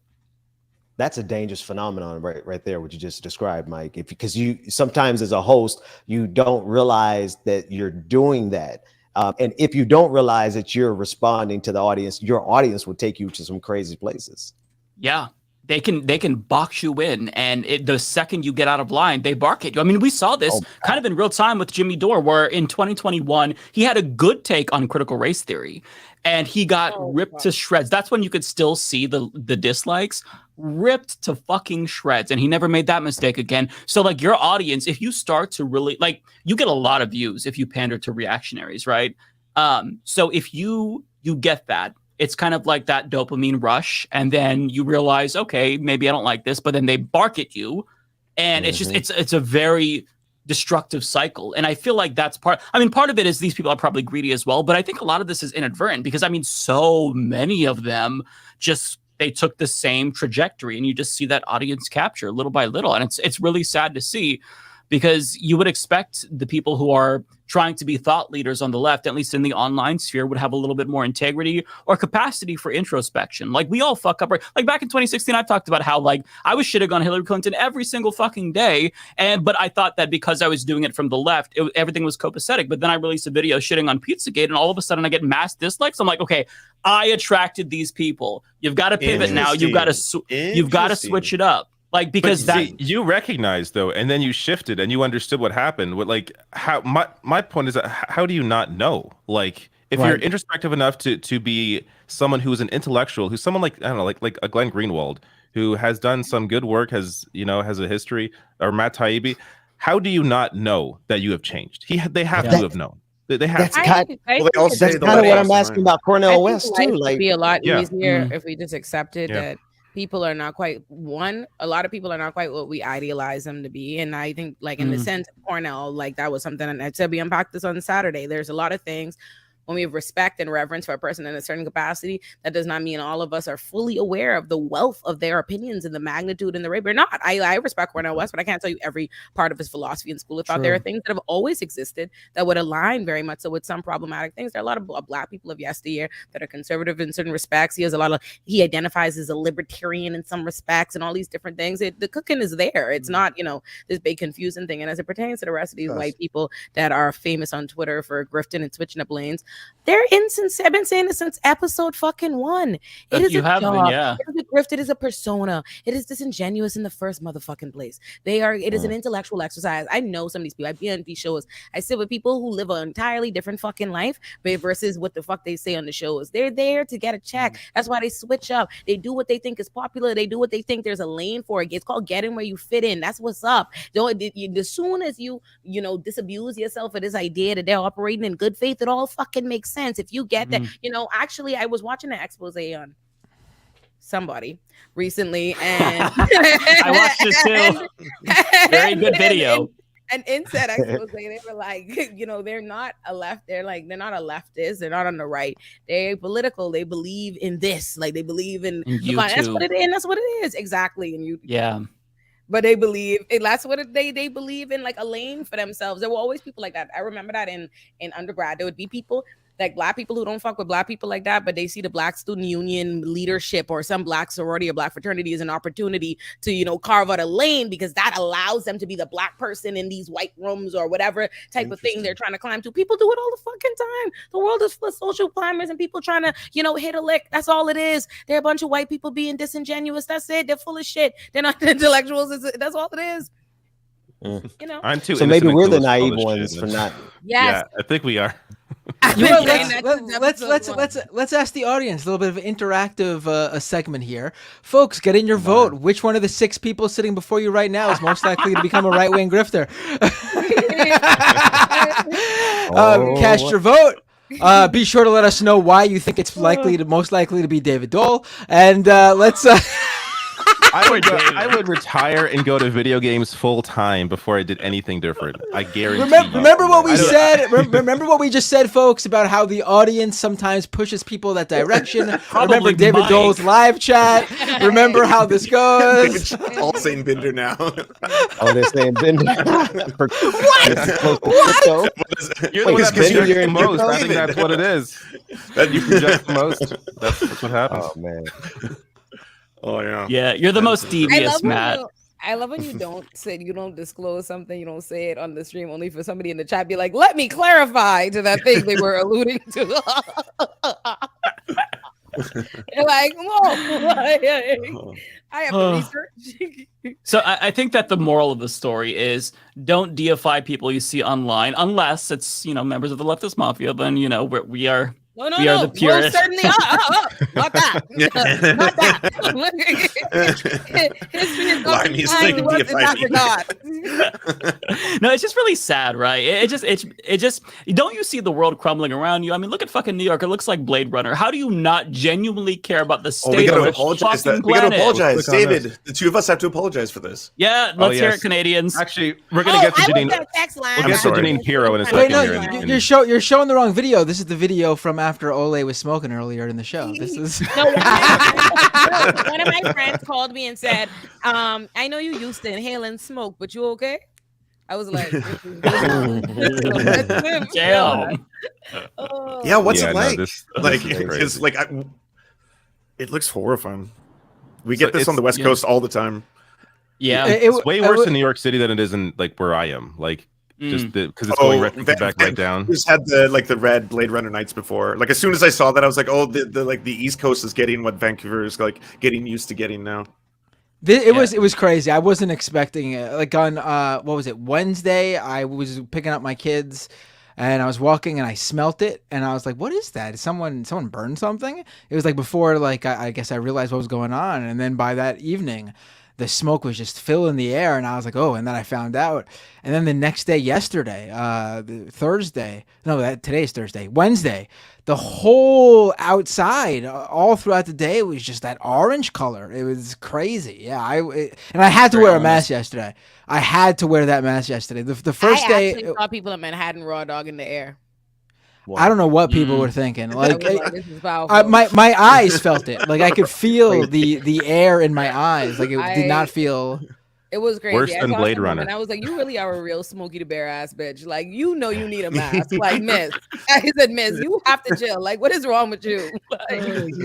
Well, to the Republicans who refuse to wear masks, just go outside and take a big deep breath to own the libs. Yeah. Real deep breath. Yeah. I did see people like right wingers online go like, oh look, they're trying to use this to bring the masks back, and I'm like, this is like I saw that too. This is like okay, if you can't believe that you need to wear a mask for like COVID because you can't see it, I still think you're an idiot, but at least that somewhat makes sense because that's like a child's way of thinking. Even a child would know that, like, oh, literal air is a foggy orange color. Better put on a mask. Like, there's no excuse for not. Yeah, it's crazy. Janine Pirro apparently is really mad at Canada and wants a war with Canada or something. Let's. I haven't seen. Did you apologize yet, David? Have you apologized? Oh yes, I'm sorry, everybody, for Canada. We apologize. I'm also sorry. Blame Canada. Joe Biden gets up there and he says, we're going to put together a national interagency fire response to work with Canada. No. You're the press pause. Of the United States. Press pause. Right. That seems like the most sensible thing in the world for a world leader to do. Yeah. The upside down. It's so ridiculous. No. They have done something that has harmed people in the United States. They have done. Another president would have said, what are you doing to stop this? Why is this happening? The climate. This is a serious health hazard for the people in my country. But what does Biden do? He joins the wrongdoing. He creates this ideological issue and says, we'll put more money in it. Our money. Bitch. There you go. Does she think Oh my Canada is one? Does she think there's a nigga named Canada out there setting fires? Like, bitch, what? Okay. Senior Canada. Like, ma'am, you are not. Her hair. Hold on, miss. You're a goofy broad, but your hair looks fabulous. I'll give you that white. But bitch, what? She said, no. Did you say? I'm like, Lance is. I'm like, Lance is setting the fires. all the time. Lance is setting the fires. And David's there with him with one of those old timey like firefighter accordion, like fireplace accordion thingies to like blow it in our direction. My grandpa had one of those. Oh, now I know what you're talking about. Now I got it. Listen, if this turns into a war between Canada and the United States, I can't promise that I will remain loyal to the U.S. And if Canada offers citizenships to people who join their side, nice.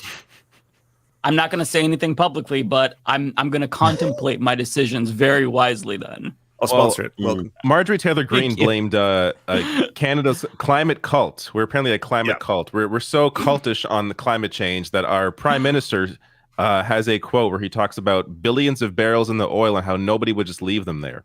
Like we're not as progressive as people think we are, guys. Like we're not doing nearly enough. There's plenty of I think $15 billion last year in tax subsidies for oil companies. Like we're not doing near what we should be doing. All the Teslas are exploding. That's where all the smoke is coming from. Fox is an embarrassment to this nation. Marjorie, the Republicans, everything. It really makes the whole country look bad. Like, as somebody who's from abroad, they think y'all are dumb, and this is really what's causing it. It's really this. Like, I think we're dumb. Every week I want to disparage the good people of the United States of America when y'all mention these fucking people. I want to be like, what is this? What is this? What is this? Like, why everything is a fucking conspiracy, my guy. Like, and the crazy part about it is like, you gonna die too. That's the part that gets on my nerves. Like, you gonna kill us both, bitch. Like, they're like the whole time. You want this? You burning out, y'all. Oh, whatever. Especially for billionaires. That's what I keep saying about billionaires. There is no escape if shit gets really bad. Like, you can't have a little underground, bunker or whatever. Or you can't travel to space. You can't go to Mars. Like, everyone will burn. Yeah, I know.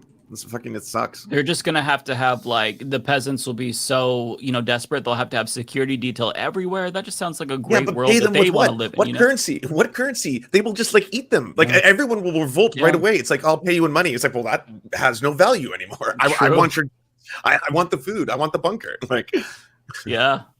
It's suicidal. Yeah, it is. It's a death cult. Yeah. Well, what else happened this week? I don't know.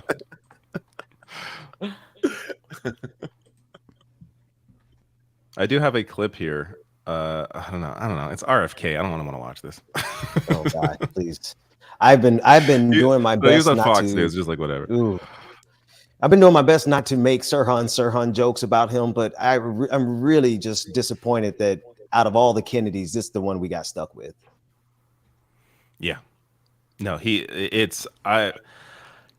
on one hand, I'm surprised by how much he is getting in polls. On the other, I'm not, because people just see Kennedy and they want someone that's not Biden. And that's I think what a lot of his support right now is in polling. Like, there was one poll was like 20% for RFK, which is like ridiculously high. But that's not the more people see of him, I can't imagine that's going to continue. Because like he's as far right as they come. Like, it's such a bizarre. The whole thing is very bizarre. There's got to be a lot of money behind this campaign and why he's doing this at all. Like, none of it makes any sense. There's just, I don't know. A lot of right wingers are platforming him. He's like doing the circuit right now. I've seen him on a bunch of different David, right-wing he's on shows. Fox News all the time. Yeah. David Sachs is hosting a fundraiser for him after being coming out audibly, quite vocally, I should say, for Ron DeSantis. Like, this is it's clear that this is a rat fuck. Honestly, right. This is. I don't know if RFK himself knows that's what this is, but clearly everyone around him is absolutely using him. RFK definitely knows. RFK is one of the most prolific radicals that we have in this country. What he's doing with the anti-vax movement was just phase one. The targeting that he did specifically of the Black community with anti-vax messaging, like he actually contributed to Black folks dying through his anti-vax messaging. But there's another part to RFK. You know, he has an agenda, a very personal, deep agenda against the United States of America. I believe he 100% knows what he's doing, and he's doing his part to help undermine the Democratic Party from winning. Or let me say more precisely, he's doing his part to help the reactionaries win. And that's what's bothering me about this particular time, because I feel like there's more and more people lining up saying, I will do my part to help the reactionaries win, especially in this next election. So I feel like he knows what he's doing, and I think he's behind a lot of these interconnected parts. I don't think he's oblivious at all. Yeah, I agree. Yeah, I don't think he's oblivious to what he's doing. I wonder if he knows that the people around him are using him to boost DeSantis. Like, they don't actually want him to win. Like, they're just using him to basically weaken Biden for DeSantis. Yeah, I don't think he wants to win. I think much like, and I don't want to compare him to Cornel West, but I think he knows he's not going to win, nor does he care if he wins. He has an agenda, and that is to weaken the Democratic opponent against the next Republican. He is there to sandbag for the Republican Party. I do think when you start polling that high, though, you know, the ego kicks in, and you definitely are in it to win it. Like, it's sort of, I mean, I think he thinks he's, yeah. Y'all can hear me still from over here? Mm-hmm. Okay, cool. Yeah, you're good. Yep. Mm-hmm. Well, we can go out on super chats if you guys are. Yeah. Oh, yeah. Look how we've come up with a nice, responsible structure at the ending. Yeah, this was really like probably our most our tightest episode yet. We kept it rolling. We hit multiple issues. This was great. I'm gonna chalk it up to I'm gonna chalk it up to Ben being here. Yeah. Yeah, Ben. Everybody already knows you. I'm pretty confident that nobody in the audience doesn't know you and your stuff. But I feel like before we let you get out of here, we gotta let you plug. Yeah, I mean, well, thanks, Ole. I got a little bit at the beginning. I like it at the end as well. Thank you. Benjamin Dixon Show, anywhere you get podcasts. The YouTube channel is over there. Thank you all for having me on. It's definitely cool hanging out with you guys. And definitely, listen, I love the fact that a lot of y'all have been in this fight like as long as me. So it's good to see the veterans on the screen as well as, all the new stuff that's coming around. So shout out to y'all, what y'all are doing here. Thank you, Roller Dragon wanted Awesome. me to say Really hi good to have you on. You gotta come back. This was great. Subscribe to Ben. Yeah. Go subscribe right now to Benjamin Dixon. You want to follow Ben's Twitter too. You want to be on Ben's Twitter. Okay, one thing that I gotta say to plug Ben's Twitter, your replies, Ben. Perfect. Ben be getting people together. Oh yeah. Your reply. Okay, so I saw read Twitter, honestly. Like, the Ian Miles Chong replies, Ben. Like, seeing the Ian Miles Chong replies that you had to him. Man. I understand why I blocked you. I was rolling seeing your fucking reply. Like, that shit was so funny. You know, a couple of people reached out to me and said, "Ben, are you okay? You seem to have changed, and you're real cutthroat these days." I'm like, listen, there's nothing left on Twitter to do. If I have to see these people on my timeline every single day, my intention is to hurt them, to make them reconsider their life. That's what I try to do with conservatives. It's giving me life. I love it so much. Everybody go follow him on Twitter and on YouTube. Yes. Bye, Ben. Thank you, Ben. See y'all next time. Thanks for having me on. See you. As soon as I hit that, it won't let me leave. That's hilarious. Yeah. All right. His Twitter game is on point. I think it was a great show, and we ended at 10:14. This is what we should do normally. This is fantastic, well, guys. you said jumped in and helped you, David. I helped you wrap it up. We're gonna spend the next 45 minutes talking about how great this was that we ended early, and then by the time we get to us, David gets to do his super chats first. Oh, it's okay. I'm fine today. Let's roll through them though. Okay. So since Mike has super chats now, I imagine, right? Since you're monetized, I do. I won't be able to tell. Mike does not have super chats. You should continue to give them to me. Mike is definitely not remonetized. Do not even try it. Actually, you know what? I don't have many, so I'll just roll through mine, and then I'll stay here for as long as I can. But if this goes on to 11:30, I'm going to be out. But that's fair. I can't believe David's still trying trying to get out early. Unbelievable. I'm Unbelievable. sorry. Some of us have children, Bender. Apparently your wife does everything because I got to go to sleep and wake up in the morning. I mean, they sleep through the night for the most part. How old's your kid again? 2 years old. Oh, all right. Well, I got a 4-year-old and a almost 8-year-old, so they sleep good, almost through the night now. Yeah. He normally does, but I still got to wake up early to bring him to daycare. So that's always a thing. Yeah, I got to take him to school, so I don't know I don't know how much Sleeping Beauty over here needs, but I don't know how you run on like how long do you sleep? Like 5 hours? 4 hours? Sometimes between 4 and 6 hours. Sometimes that's probably the average 4 day. hours? See, that's Yeah. crazy. Do you do math? Everyone else thinks you're crazy. Thank you. I mean, and you also don't shower, so you don't have to waste time doing that. So you just run out the door. hey, I never said I don't shower. I just said I don't shower as Every often as maybe some of you do. I believe that. I believe. All right, I don't have any here. We're so mean to each other on this show. I was like, is this what the after-hour show is? I felt like missing out. I feel like if we didn't roast the shit out of each other regularly, it just wouldn't be as fun. I agree. All right, so for first one here, Snack Panther is a new member. Thank you so much. Katie Dammit says, "Squirrel Gang, stand up." Who's Squirrel Gang? I don't know what that is. Thank you, Katie Dammit. Snack Panther again says, "Trump, how do you get indicted on your day off? What was you doing? Stealing classified boxes?" The comments on the screen. Aren't they supposed to appear on the screen? I got it. Sorry, yeah, I got part. to. You're right. No, David's really dropping the ball. He's just thinking about getting the fuck out of here. No, He don't give a shit. I tell you, once it hits 10 p.m., like part of my brain turns off, and I've started intermittent fasting, so I'm even less capable. I've been now. doing that too. Yeah, it fucks with your head. Oh yeah, for 6 months. You know what? This is the second day, so I'm like I'm still getting used to it. I guarantee someone just asked David to answer a very astute, well thought out question, and David didn't put it on the screen so he could just go, something about a squirrel gang? Got no idea. Next. Mike can see the ball, so if I miss anything, he'll let me know.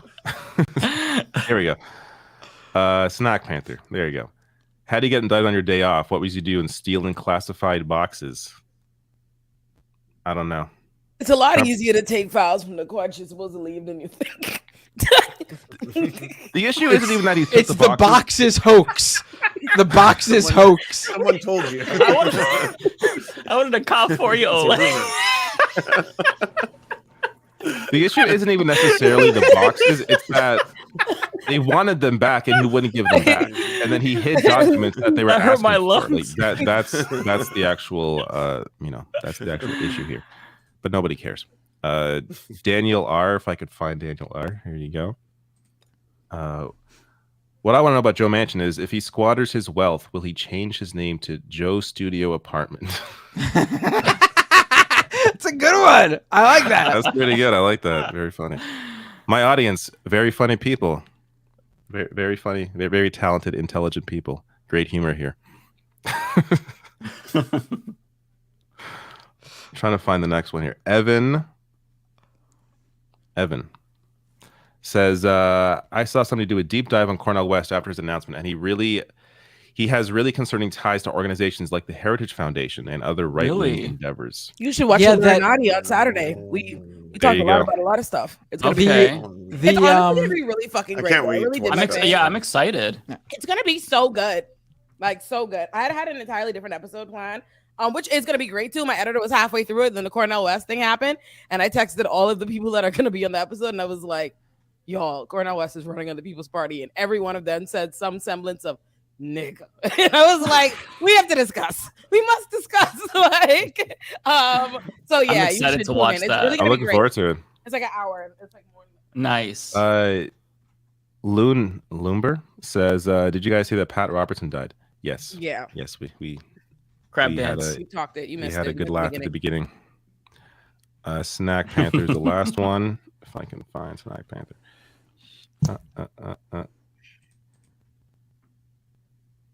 Here. Yes. David is just leaving early to watch the Stanley Cup final. No, I'm not. It's only game 3, so it can't end tonight.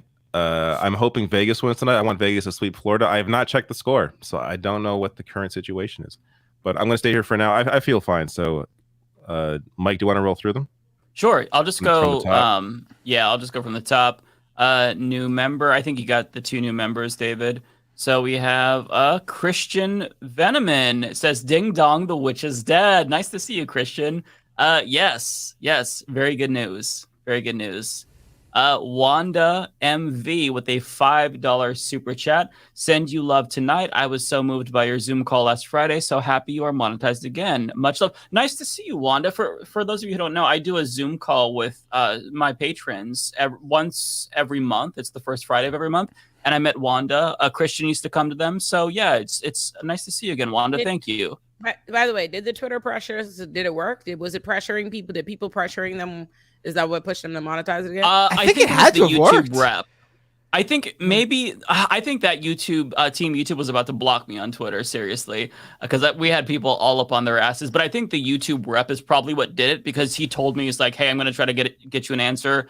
And then he got me an answer, so I'm like, "Oh fuck, I don't know what he did." And he sent me a message saying, "Hey, you should be monetized now." So he was on it like that. So long? No, I still don't know. Explain the. Unfortunately, no. Like the fact that you're monetized before you joined TYT as like part of that network, that should have been an immediate, like, you're through. But that's what I figured. Like, at most, I thought a couple of days. Most people told me it takes a couple of days. Kyle said that it took him a couple of days. So I'm like, yeah, it shouldn't be an issue. So yeah, I'm very glad that nightmare is over. I was starting to spiral just a little bit. So it's nice to know that is behind me. Although I still am in contact with the YouTube rep, so if I have any other issues, I can talk to him before I'm officially assigned. So I feel much better. Thank you to everyone though for asking. Andrew S, $5. Congrats, Mike, for getting monetized. Thank you so much. Snack Panther, new member. Damn, I got to turn on these YouTube membersps. It seems like that's a real good revenue stream there. I got to turn that Just shit don't on. ever leave your MC. Yeah, you have They're always trying to get him some money. Y'all ever notice? Well, speaking of that, here's one for Binda. Binder. I cannot speak. Holy shit. You can call me Binda if you'd like. Binda! New York type. I'm walking in. Wanda with a super chat. Love you, Matt, but might get some of your super heat tonight. All right, that's fine. Super chat, I guess. Yeah, whatever. But this one is fine, for Binder. Of course. Yeah, that's what works for me. She Very gave to you nice. first. Oh, I see. She split it. Oh, I see. Okay. Yeah. Okay. No, it makes sense. Makes sense. Mike's back. Yeah, You gotta that's fair. give him his day, and then next week you all come back to me. We got 5 from Lee. Mike is monetized. Drumpf is indicted, and Pat is burning in hell. Woohoo! Really glad you held out, Mike. You the man. Thank you so much. You're so kind. We have $20 from Damn Cedar. Happy Pride. Congrats, Mike. That's really sweet, and I love that name so much. And he's wearing a tank top in the image, it appears. Chad. Sam did wear that tank top. Yes, I love that. Yeah, he did. I forgot why he had to wear it, but it was like on a dare or something that he lost. A bet he lost or something like that. If I remember, I actually love don't that. remember. This one's for Mr. Matt. Brandy with a $10 super chat. Ben, hola, mafioso. Peace and blessings. Thank you so much, Brandy. Really appreciate it. And we have a $5 super Reminded chat me that from. people cash at me last week to tell them thank you. I forgot about that. Oh yeah, yeah, and also There you go. I forgot. Yeah, thank you, people. Yeah. That was very sweet of y'all. I liked that. Lance, also feel free to share if you have any Twitch subs or anything like that too. Yeah, I was like, I don't have super chats and Twitch subs. I mean, I have one with a question. I could quickly just ramble off the thank yous. Caroline and Gearbox, thank you for the 300 bits. GAC922, thank you for the 5 gifted subs. Samuel in the Kind Dragon, thank you so much. Leftward Ho, thank you so much. And Leftward Ho is the question for everyone. How do we feel about Blue Sky? Oh, I haven't been on it as much, but I still do like it. How do we feel about Blue Sky? I haven't been on there in years now. I mean, it's I need still videos. it's still very much. Listen, I don't think anything's gonna replace anything. I think people are gonna go off into their own little niche social network, and it's going to just be something different. Like I don't think Blue Sky is going to replace Twitter. I just think Blue Sky will become something else, and maybe it'll fit you better than Twitter does or Mastodon does. But I don't think any of these are going to be a replacement for any of each other. I do like that the Nazis have not found Blue Sky yet. Or they don't last long, which is nice. We can bully people off the platform still, so we still have majority power. This is from Dynamic Editor with a $5 super chat. Dynamic I actually have. Who brought you? Because you once left. I noticed you when I checked the Discord, the Leftist Mafia Discord the other day, and I think maybe you're even a mod. I'm not sure, but I saw you in there, and I remember you once leaving a long comment on one of my videos telling me everything you didn't like. And I want you to know, I didn't like that fucking comment. In specific, it was a long tirade of shit. But I remember you commenting on particular that you didn't like how I do the show and how I don't need that in those colors. Listen here, uncultured swine. Okay, clearly you didn't watch Living Single in the 90s to get the reference in the play. Mind your business. Stay out of Lurnati's world. Like, thank you.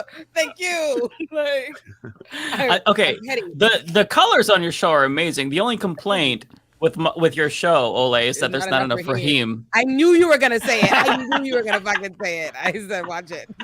Wait, that's basically like you saying, "Oh, Ole, your show is great. My one critique is way too much Ole. Gotta cut that down." Okay, but let me read out the rest of this. I actually have a lot of ideas to help the server, especially ways to make it more accessible for you, Mike. I'd love to chat if you're interested. It's not.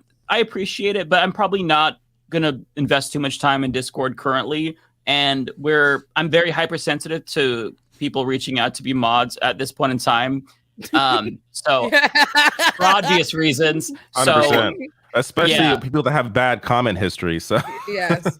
Yeah, so we'll wait, but I appreciate the sentiment though. We have $10, excuse me, 10 euros from Vicky Klee. This is to support Matt Mike. Please make sure he gets it. Kidding. Oh, so this this is for you, Matt. But sent to you? To me, yeah. Very funny. Just send me the money, people. Now Send me the money. Give me the money. Now who's the one going right wing, huh? That's so fun. Okay, but here we go from Tokyo Hans to Matt. Okay, cool. Tokyo Hans. This is for the re-demonetized Mike, so Matt can get more money fund. Yes, that's what we have to go with. That's what we have to go for. Is that yen? That is yen. Oh yeah, Tokyo Hans. Yeah. 1,000 yen, $10. I want to make friends with people in Japan because I want to go there one day and like not be lost. Yeah. So I can't wait to get the super chat from like the user. Someone put it in the chat. Let me do it. Oh, go ahead. I can't wait to get the super chat from someone whose username is something like hoodie wearing triangle head saying, "Oh, give me your moderation abilities and your." I'm gonna make it a great place for your fans. I have extensive experience. We're gonna get in so much trouble. I swear to God. So scary. Cyclops Triangle says. Please, can I join? I just love a couple of weeks ago David's responses to your comments, the replies to some of them that were obvious. Your response to them, very, very good. I won't say explicitly, but people, you were joking about it before, and Ben was on, so I don't want to go there. But now it's just the five of us. People should know that the reason we had to start a new subreddit, is because it was the previous one was privatized, and we don't have access to it. We had mentioned that the split was good between the five of us and the individual who left, and it was when the Discord was bestowed upon us just on us and everything. But then for some reason the subreddit was taken over. I don't know what happened there, but that's why we're joking about it now. Otherwise we would have just probably left the whole thing as is. Yeah. Okay, we got a new member. I don't know who this is for. Either me or David. So probably me, since David read out his. But we have one for Matt. Damn Cedar with a super chat. Sam Cedar was mysteriously absent on MR today and Pat Robertson died. There's this ongoing thing. I don't know if you guys are aware, but apparently, whenever Sam takes a day off from the show, something happens. Somebody dies. Some event happens. So the belief is Sam is, he's not really taking a day off. He's the one doing it. He's the one doing it. Yes.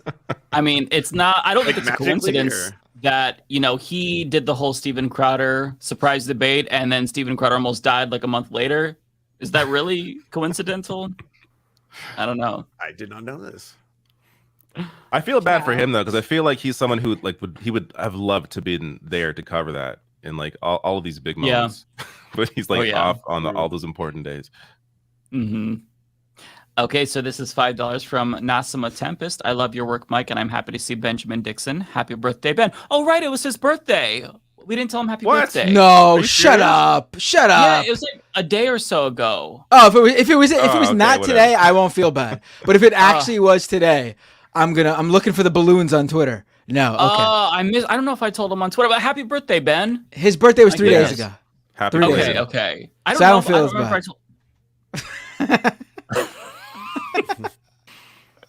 Okay, so this is $2 from Icy. So happy to see you monetized, Mike. Love Leftist Mafia. Thank you so much.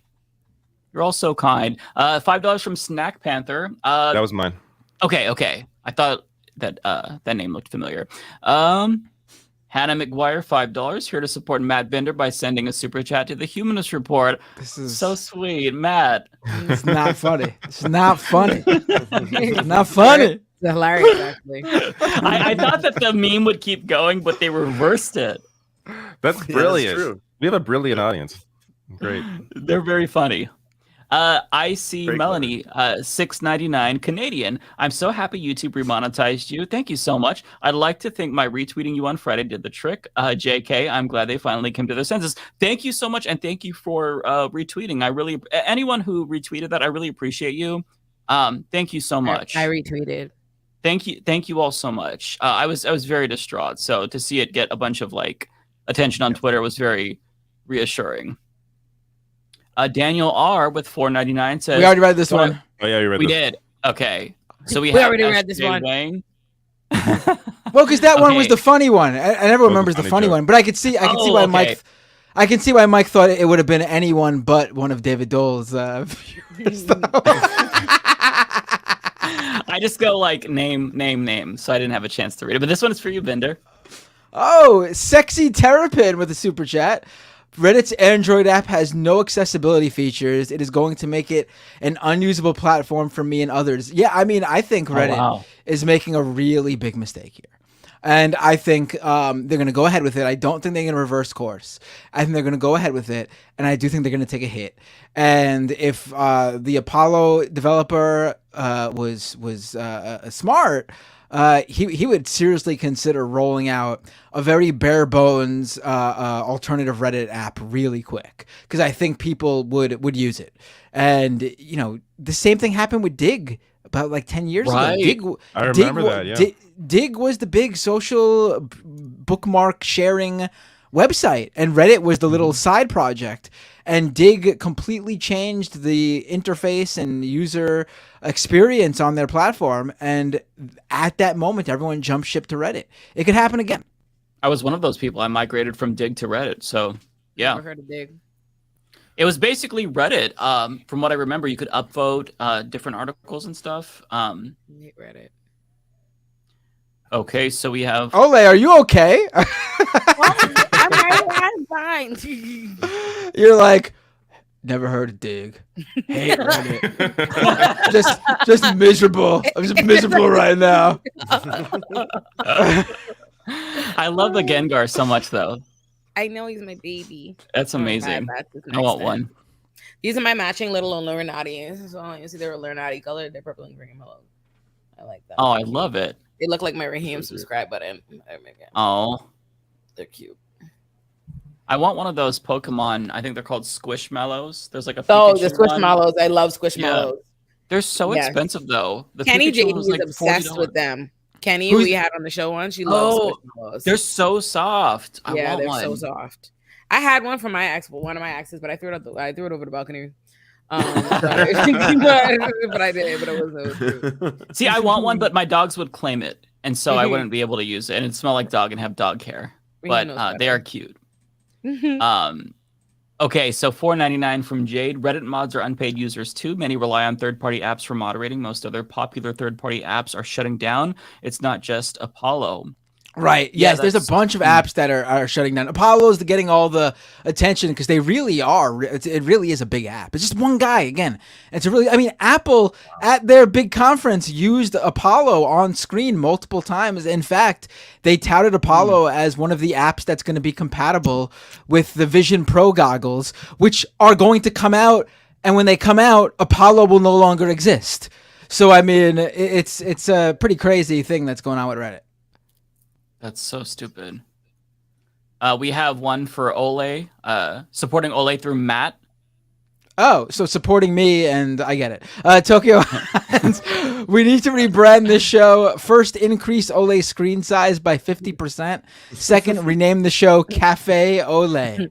That's brilliant, actually. Well, you're That's gonna a good name. enjoy Good name. on Saturday this episode of my show then called Ole and Friends, like whatever it is. So Nice. you will like that.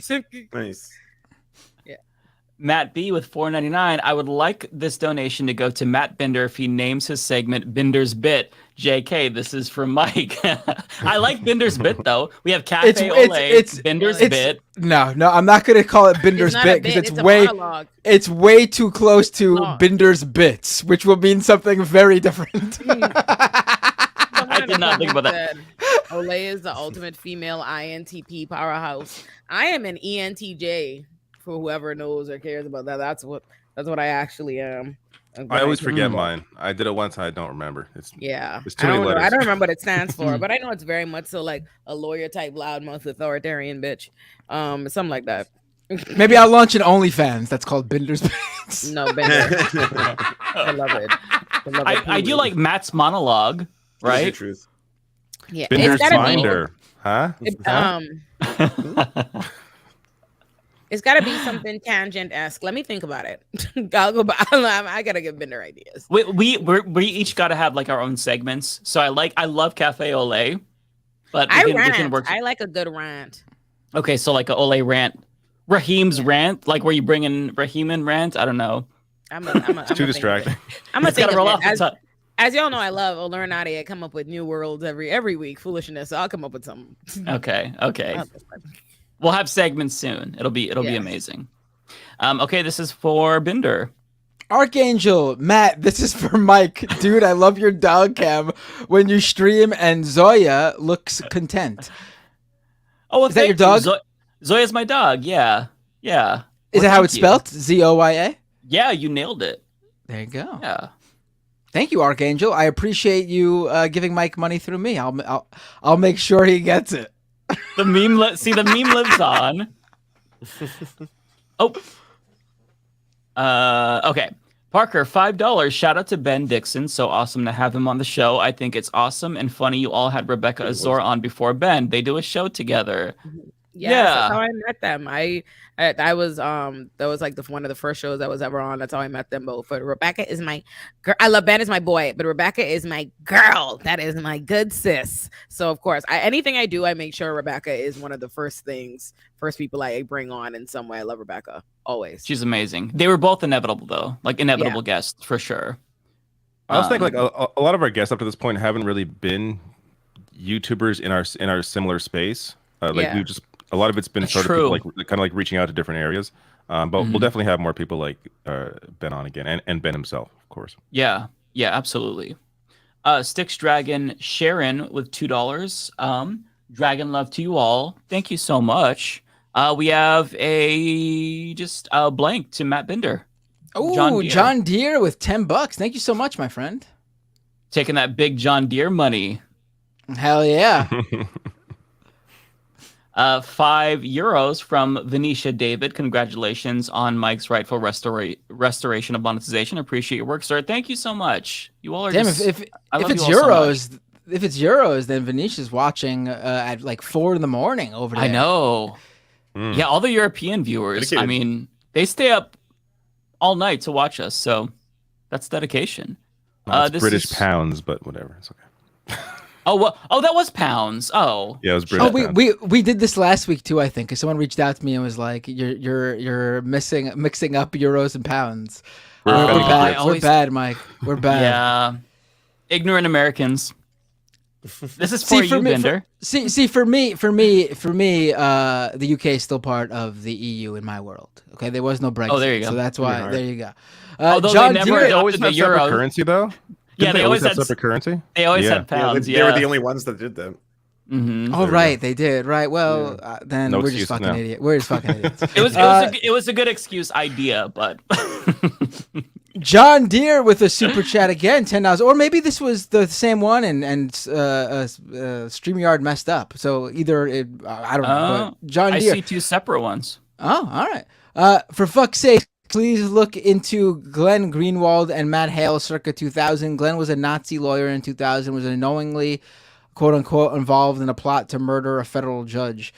I don't know about that last part. I know he did defend, yes. But I mean, Glenn's always had that libertarian streak, and the ACLU has their position is that these people, white supremacists, have rights in this country too. They would fight for their ability to protest back in the day. I don't think they do it anymore, but like in the 90s and early 2000s, they certainly were doing that too. Yeah. We have another one for Bender. This one with a $10 super chat, calling it right now. Lauren Boebert's dad is Hacksaw Jim Duggan. Oh! For those of you who don't know, I don't know if you guys have been paying attention to this saga, but there was serious rumors for a long time that Lauren Boebert's father was pro wrestling legend Sweet Stan Lane from the NWA and Territory days. Really? And to the point where he did a DNA test back in the I think 90s or something to prove that he wasn't the father. And he wasn't at the time. It was proven he wasn't. But then it came out that the lab technician who did the DNA test was taking money to help out people who didn't want to pay child support for kids.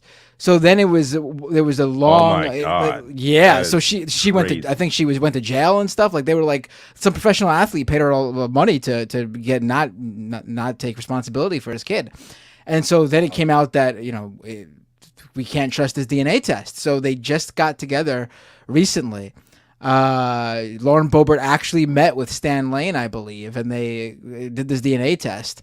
And they got the results, and it looks like Stan Lane is actually not her father.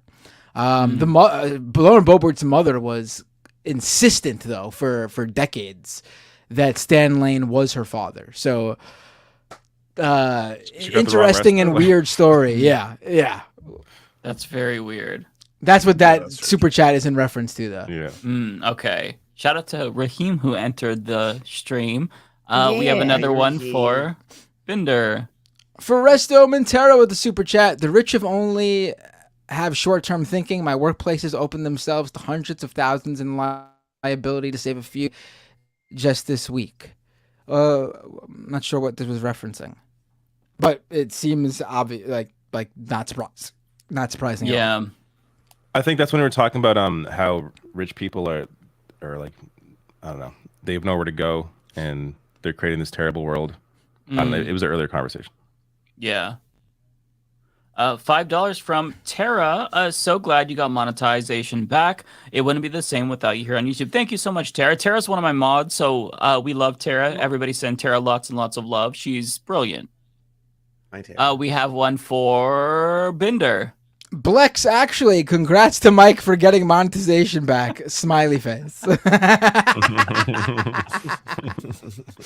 good. I like that, Blex. That's the best one so far. Oh, you enjoyed that one, did you? Yeah, that was a good one. That was a good one. Yeah, we should keep that up. Keep that same vibe going. All right, $5 from Asymptomatic Behavior. I was already side-eyeing Cornel when he wanted us to rally around him after he didn't get tenure at Harvard. Congrats, Mike. Ole, love you. Very Thank sweet. you. Thank you. Hi. We have $5 from Angela. Congrats on getting your money flow back, cash flow back. Please put West to Please push West to clarify his position on trans rights and other things that distinguish him Let me from tell you right-wing something. populists. You do not want that old black man to clarify his position on trans rights. He has been silent. You all need to. I've said this before. Sometimes silence is a favor. Like, okay, silence is a favor. I can swear he's talked up on this issue before though, and it's been he has a good position. Like, I feel like I remember that too. I'll stand by that The as only well. people who are gonna like him right now are all black people in Tank. Trust me. Do Actually, not get- I'm not. I don't think he'd have a bad. Honestly, I don't think he'd have a bad position on trans rights. What I want to hear is his position on vaccines. He recently yes. wrote on May 12th.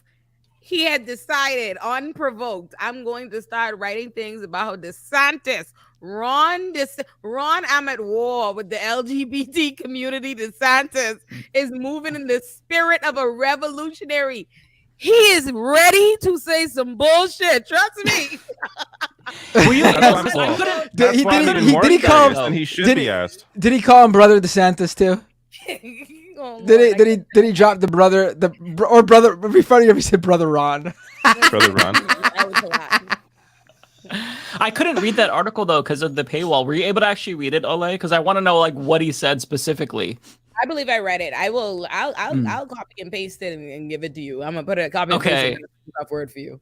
I tried to put it into 12-foot ladder, but it didn't remove the paywall, so I couldn't read the shit. I'm gonna be correct. I got you.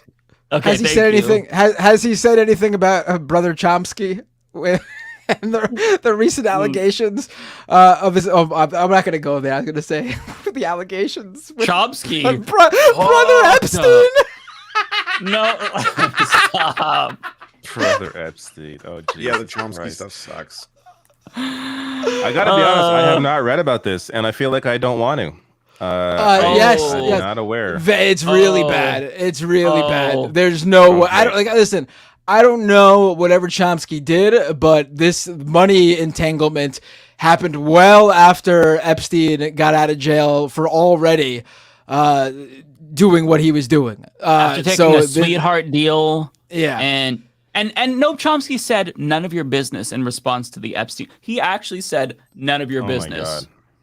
Chomsky said this. What the fuck? Mind blowing to me. He's canceled. Worst thing you could say. Yeah. Yeah. $4.99 from T Calico. You are all my favorite. Thank you. We have one for Binder. Tunbosin Oyanuga with the super chat. Congrats on Humanist Report getting remonetized. You know what? This has worked out in my favor too. Mike, you should get outweighed. You should get remonetized every week.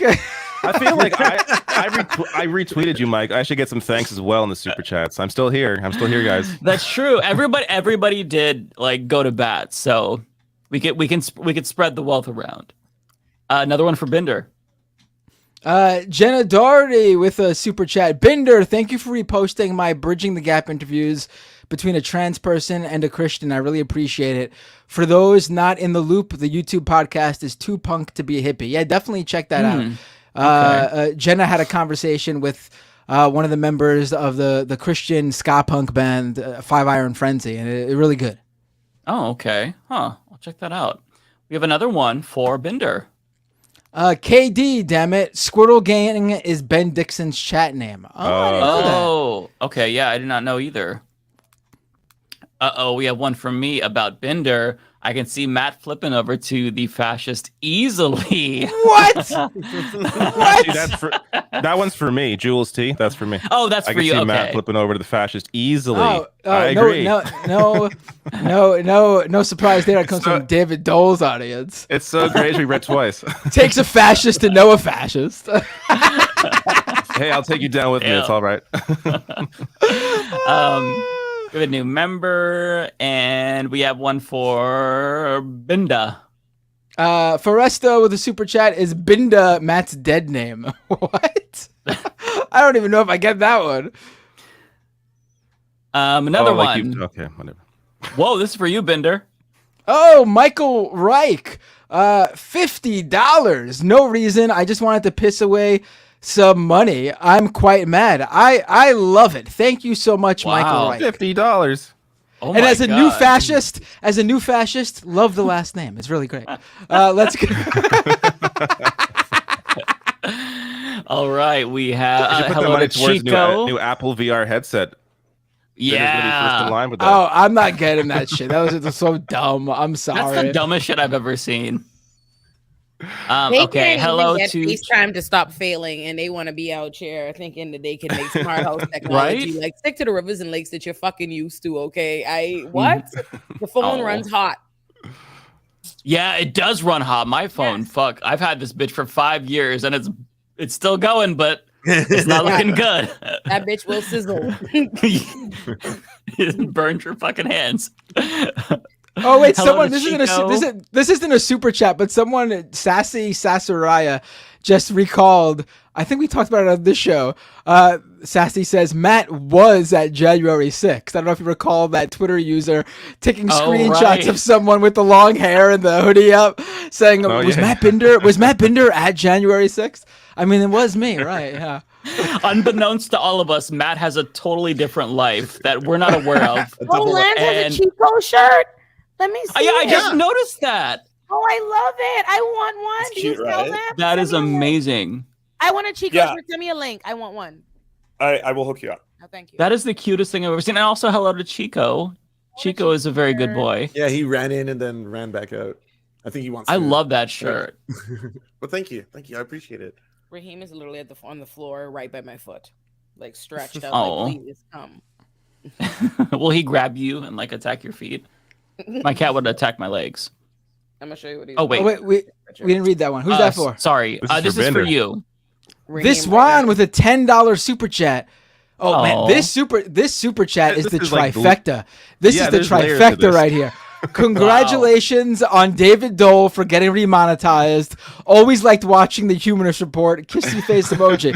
So this is a check mark for confusing David Dole and Mike Figueredo, which apparently is Happened a to thing. both of us.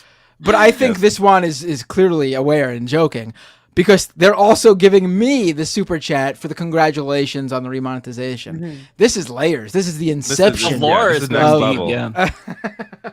Yeah. Kathy N with a $5 super chat. I want to give a shout out to Mike for gamely struggling to say my last name in his thank you vid. Glad you got things resolved. Thank you so much. For those of you who don't know, I posted a 15-minute video just going through all of the new like Patreons that signed up.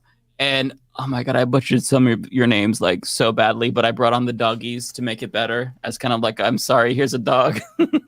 So I appreciate that. We have $2 from Parker. Has David or Mike finished Zelda Tears of the Kingdom? David, how about you? No, I'm on, I guess, the fourth dungeon. I guess. Okay. So I assume it's the last one before the boss dungeon, which I assume that exists. But I died in the boss. I don't have enough hearts. I suck at the game, so I need to get more hearts to. How many more of these are there? How many what?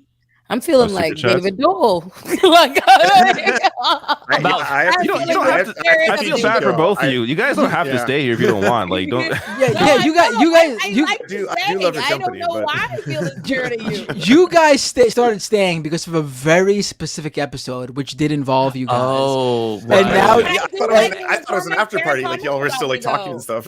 Oh no, we're literally just reading super Reading chats. our It takes super this chats. long. And you damn well better not complain about it, because the longer I sit here, the better it is for me. So we're gonna keep rolling here, all right? I have separation anxiety when like one of you leaves and like the whole group is not together. Then it's like, oh, this feels like wrong. Like I'm like my dog whenever when we leave to get groceries or something. As for me, No, I haven't. And but I here's another problem. A lot of freaking games are coming out. Diablo 4 just came out. I'm playing a bit of that. I'm also trying to get my backlog done. I'm playing Ys Origins. Like I'm playing another couple of other games. And then Final Fantasy 16 comes out at the end of the month. Like this is just ridiculous. But I do want to beat Zelda. But it's a game I think I'm going to keep coming back to, because there's so much to do in that game. There's so much exploration. Like it's just a massive. It's an amazing game. Have you checked, David, how many hours you put into it? I haven't mine. checked this week. I checked last week. It said 40 hours. I'm probably around 50 at this point now, I think. I checked mine yesterday, and What are you I at? put in 85 hours into the game. I'm where you are. I'm up to. I haven't gone to it, but I have one more temple left. Now I'm kind of just going through the depths, and I'm like 30%. Those are that's great. Like the game is so frick. There's 3 layers. There's 3 different endless. maps. Like, Yeah, it's a massive. I'm getting game. really good gear. Crazy. I'm just taking my time. I'm loving it. I'm not gonna play anything else probably for a while. I'm not rushing it either. I'm just enjoying it. Did you guys see that? Did you guys see that news that was coming out today in like comicbook.com and other like geek websites? And I say that in a positive manner, like those geek news websites. But those loser websites. Apparently, Nintendo is in talks with Illumination to do a Zelda movie. Oh, of course. There's so much money to be made. I mean, there's this idea that they'll probably end up at some point doing a Super Smash movie where it's like all the like Marvel basically. They'll each have their own friggin' movie, and then they'll all have like a singular movie where they all come together. Like it's very likely. There's so much money on the table. I actually do have to take off. I gotta go feed my dog. I see you all on Bye, the next Lance. one. All right, bye. Don't feel bad. Peace, I rated Lance. you humanist report. Oh, thank you so much. Nice. Okay, so let me go to the next one. This is from C Majik, $2. Texted monetized Mike. YouTube feedback 50 times. Happy for you. Thank you so much. I really appreciate that. I wasn't sure if like creating a hashtag was a good idea because I'm a boomer, but I thought, we gotta have like some type of thing to track or way of tracking it, I guess. You did that on Twitter or something? Yeah, in my YouTube video, I said use the hashtag monetize Mike, just because I thought maybe like I was just trying to do anything, I wasn't really sure what would make the best splash. The way this C Magic put it, they said texted hashtag monetize Mike. So for a second, I was like, damn, did Mike have a mobile phone text message campaign? Like, did he post Neil, the CEO of YouTube's phone number, and was like doing a mass text message campaign on this guy? I'm not that bold. We have 20 to Cutthroat Jingle from Cutthroat Jingle. Left is best. Love Cutthroat Jingle, buddy. Put some respect on that word. Juggalo. Juggalo. Oh, Juggalo. Oh, I don't know why I read that as. What did Everyone I say? Jingle. Come and see the greatest. Did Ole just leave and not say bye? Is that what just happened? Yeah. She's got to come back. Ole, you didn't say bye. It's all right. Okay, this one's for Binder. I prefer this view. Tokyo Hans with the super chat. David, I'll totally show you around Japan. Matt, the money is still going to you though. And I gotta shout out this. Close to friends, then. I gotta shout out. Not that close. I gotta shout out this person. Oh, I can't find the comment, but I think his name was like Steven or something. When we were talking about which one of us would be the most likely to go right wing, I mean, it's pretty clear. It's right in the name. I can't believe I didn't think of this. Steven chatted the rational nationalist. I've heard that since the day I made the channel. That's an old joke. joke. Really? I didn't know old that. Joke. I think it's funny. I didn't think of that. Some people thought, "Are you a nationalist?" Like, there was one point where in my Twitter bio, on the Rational National Twitter bio, I had to be like, "By the way, I'm not a nationalist." I was seeing it, so I was like seeing in comments, like, obviously I'm not. Like, watch the videos, but whatever. That's funny. I'm just realizing you have a link to the past shirt. I'm a David. member of I a love country that is national. What? David's gonna get really. He's gonna hit a breaking point and be sick of the joke rational nationalist. He's gonna go, all right, you know what? Enough of this. I'm changing the name to make it obvious who I am. Rational National Socialist. That should fix everything.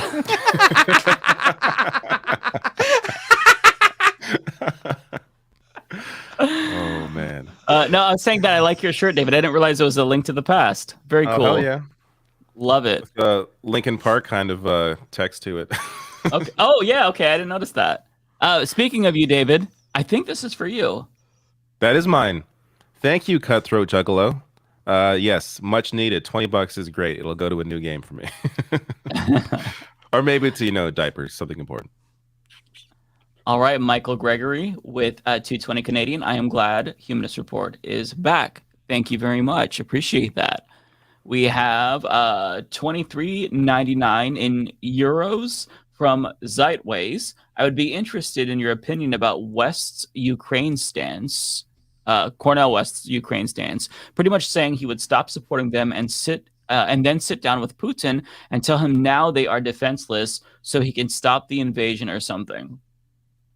I didn't have see his not. response. So it's hard to know. Yeah, I'd have to see what he said specifically, and I haven't really been following it as much myself. If he said that, So- that's really dumb. I mean, if you stop supporting Ukraine and sit down with Putin and say they are now defenseless, you can stop the invasion. You know what's going to happen. I mean, does West understand? If West said this, does he understand what I don't think Putin wants to do? He wants to literally take over Ukraine. He wants to bring Ukraine under the fold of Russia. Like that's the operation here. A defenseless Ukraine means Putin will just go in and do that. He's not going to. Okay, I'll West stop. wouldn't the say invasion. that specifically. I mean, if he said that, then. But I'd have to see what he said, so I don't want to like comment on something unless I. Right. I Yes. saw it. I'm just That going by seems- what is being said here, whether or not West said this or not. This line of thinking is just not. It just doesn't. Yeah. Yeah, it might be in the Democracy Now! Interview. Although, to be fair, I just kind of scanned it to get to the People's Party part. So I haven't seen the whole thing yet, but I'll check it out. $10 from Themic. Keep up the good work. Binder, this is to me. Unbelievable. $1.99 from George Arrett. A couple bucks as a remonetization present. Thank you so much. I appreciate that. $2 from Sarah Birnbaum. This is my new must-see Thursday. I'm glad to hear that. That's awesome. $5 from 0PE. Mike, can we please get an accessible playlist with your outro music? Yeah, I'm trying to think about the best way to do this. I was thinking about just like throwing all the outro music in one long video and then putting timestamps, but that probably wouldn't be the easiest way to listen. Although I'm not sure like how. I don't know. I could upload them to SoundCloud, but I don't want it to like mess with the podcast. I'd have to look into it, but yeah, I'll figure something out for sure. $7 Canadian from Michael Gregory. I was banned from YouTube back in 2021. It lasted for 28 days. Well, hey, I'm glad that you're back. This one is for Binder. Jenna Doherty with a $10 super chat. Also, as a trans activist, I'm sending huge love to Lance for his dedication to helping us. I also was recognized by my city as a trans rep for Pride. On top of the interview life is pretty amazing right now. Wow. Congratulations, Jenna. And I'll let Lance know that. Yeah, Lance is really good on this beat specifically. He definitely deserves the props. Yeah, absolutely. We have 7 Canadian from Michael Gregory. I am a Leninist, Trotskyist, and supporter of a group called the Bolshevik Tendency. Thank you. $10 from Stoic Jeff. During the discussion of the People's Party, if there were no labels, we would vote on who has done more for communities versus who can get more money for corporations. I mean, yes, but this isn't just like any organization. Like the party that you run for president with is very significant. I mean, this also exist in a vacuum. Like you have to understand where the money goes, right? Right. I mean, also, if we're going to talk about which parties have actually done more for communities, whether you like it or not, just by the fact of how large they are, it's the Democratic Party more so than the Green Party or any third party, especially People's Party. I mean, just think about the local Democratic parties all across the country, whether it be just like in like the Queens Democratic Party, Brooklyn Democratic Party, or the statewide party. Like it just. You can't compete with something that large on that level. Yeah, and honestly, as much as I hate the Democratic Party, they're to the left of the People's Party based on what they've been saying. So, I mean, I want nothing to do with that party. Fuck that party. I don't like the transphobia. They're canceled.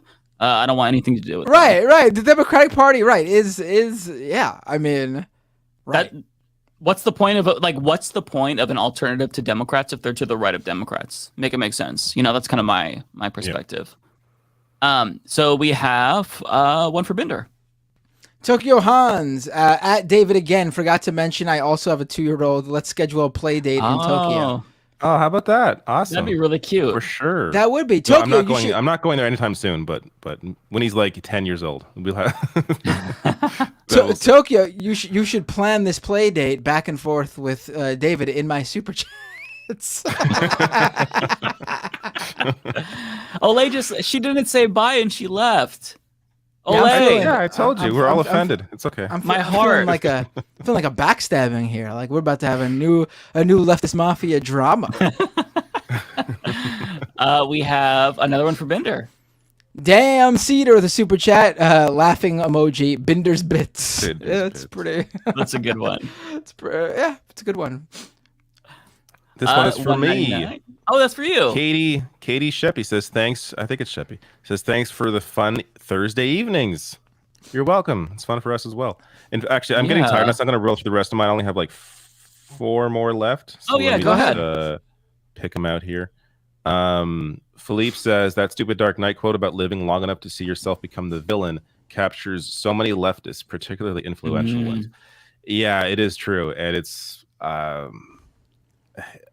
always struggle because I can't. It's so hard for me to put myself in their position, like mentally, because I don't know how you do that knowingly, which is why I'm probably too charitable. I'm probably too naive with these changes and just assume, oh, they don't even realize they gradually change. Relatable, David, around them or something. But yeah, it's just like I do. In reality, they're probably doing it for money in a lot of cases, and it's just some people don't have morals. I guess I don't know. It's wild to me.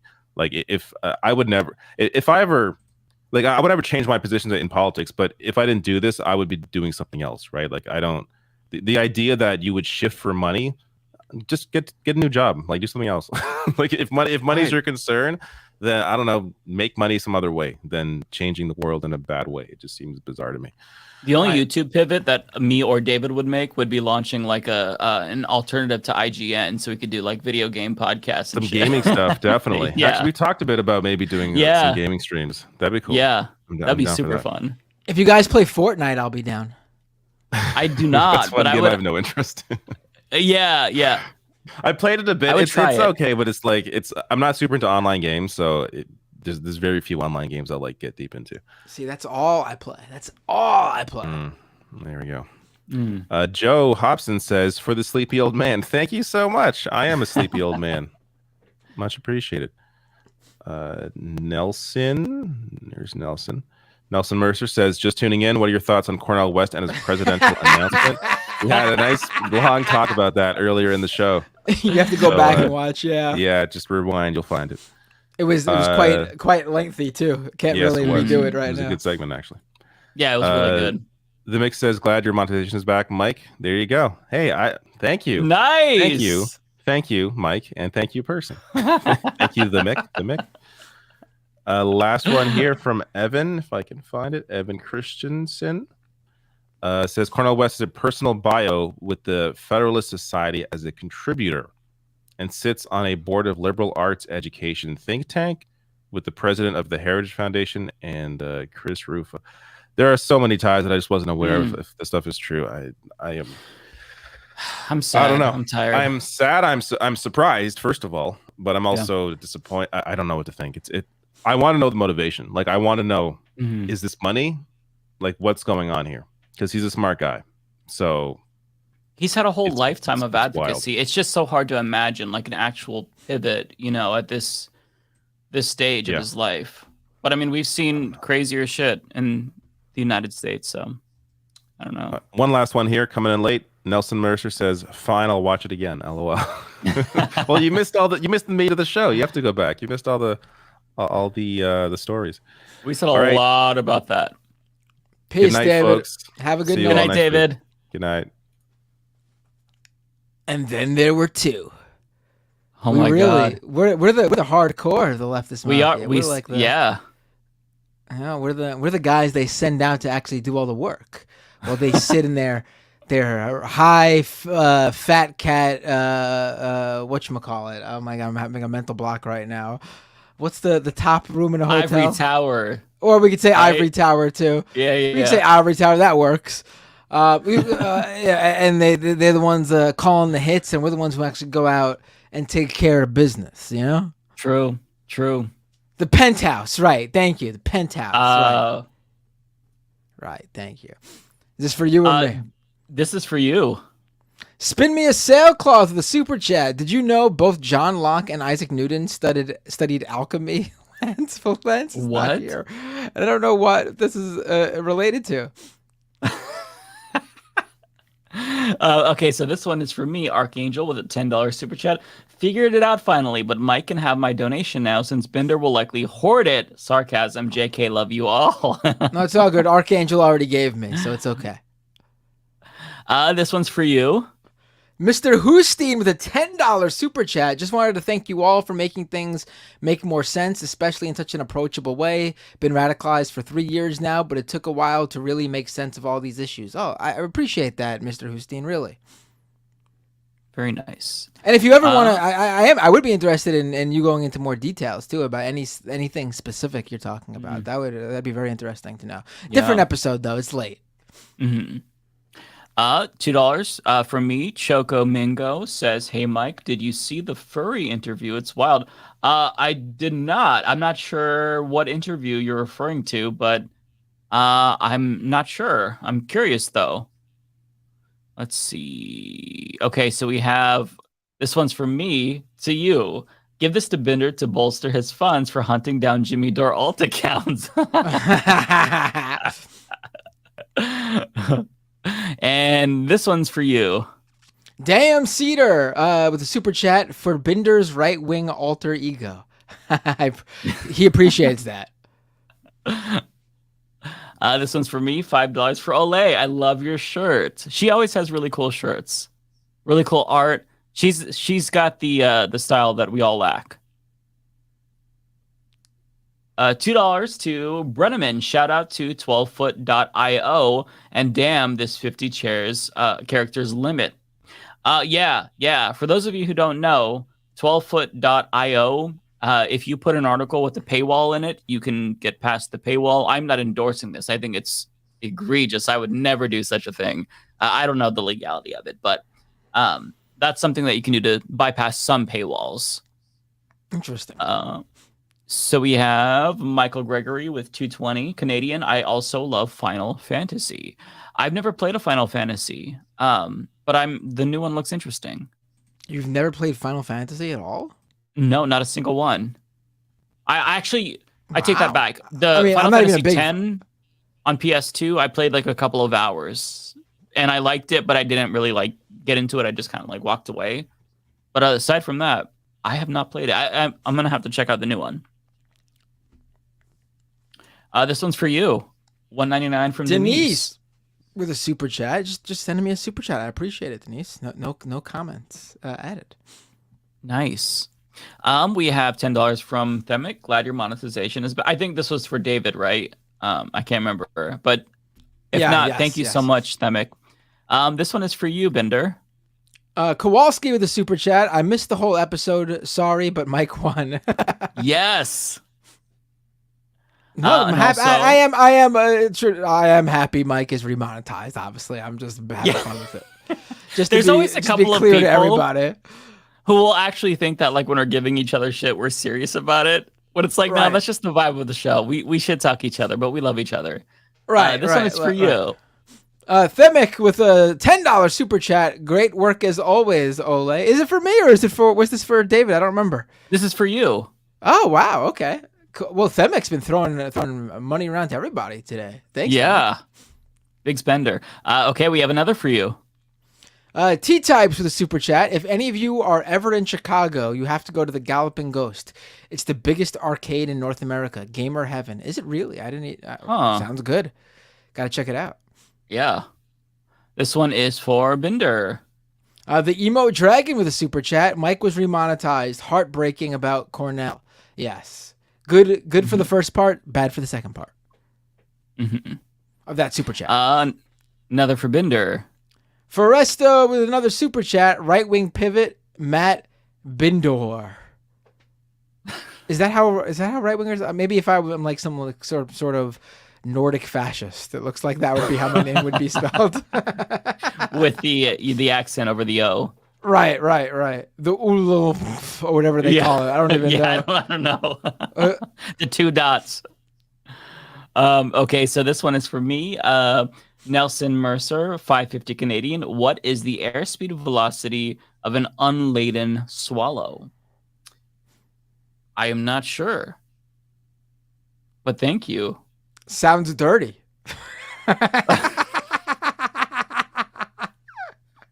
I didn't even go there mentally, but damn. All right, 199 to me from Kowalski. Mike won. Yay. Nice. And that's it. That's it? No, I see more coming in, my friend. Oh, let me refresh. Oh, yeah, okay. So we have 199 from Emo Dragon. Sending some love to you, Mike. Have a great weekend. Thank you, Emo Dragon. Everybody go follow the Emo Dragon on Twitter. He's a very, very good poster, based person. We love him. One more. So Cutthroat Juggalo, $5 says, I haven't seen people this divided since Edward v. Jacob. Oh, yeah. What, were you a big Team Edward or Team Jacob fan, Matt? Me? I couldn't give two shits about that movie. I think vampires are probably cooler than werewolves, but not those vampires. That's fair. I would pick a team, but I don't know which one is Edward and which one is Jacob. Edward's the vampire, Jacob's the werewolf. Okay, I'd go with the vampire, so I guess I'm Team Edward. But yeah, those vampires are... They're beta! I don't like those vampires. Okay, let me refresh one more time. We have another one. Yeah, there's more from coming Kowalski. Team Jacob, vampires suck. Okay. I would have, anticipated Kowalski to be more of a Team Edward guy. But, you learn more about people every day. Right. Well, Kowalski's a farmer. So maybe he enjoys the more natural aspects of the werewolf over the vampire. Possibly. I think that's it. Is it? Ooh, look at that. We are. Wow. That was this show went by really fast. It was so streamlined. Which makes me sad because I really enjoyed these. I want them to go by slow to savor it. But I also thought it was a tight ship. I think these clips that I never get around to cutting them, but I know you guys do. And I think it's going to make for some good, concise YouTube clips that maybe I will have to actually cut. You should. Or just rip yours and steal them and re-upload them on my channel. I'll probably work on the timestamps later tonight. So yeah, I'll send those over. All right, cool. This was great, everybody. One last one. Oh, you got one last one. Go ahead. Yeah, Dragos Ardeline. I prefer classic Dracula style vampires. Yeah, absolutely.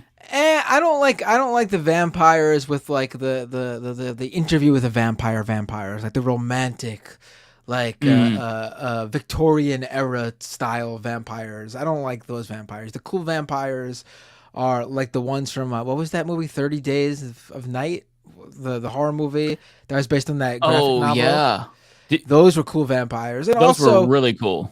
Gangrel of the WWE era. the vampire wrestler, for anyone who watched the Attitude Era, the late 90s, early 2000s. I don't know about that, but the 30 Days of Night vampires were good. Nosferatu is a great vampire too. The OG vampire movie. Yes, that's the vampire from the Castlevania anime. That's a good one. Very cool. We got a couple more actually. Did we? So we have Cutthroat Jingle with Juggalo. Why do I keep reading that as Jingle? Cutthroat Juggalo, I'm so sorry, with $2. Vampires suck, literally. Okay, I'm done. We have another one here. This one's to me from Gen Socialist, $5. Hey, Mike, been watching you for about 6 to 7 years, and that's crazy to me. Thinking of starting up a channel and chose the theme Gen Socialist. How do you like it? I love it. I think that's a really good name. That's very creative. That is a good name. I like that. Much better than the Humanist Report. Is that it? Oh. There's not. One more from Kowalski.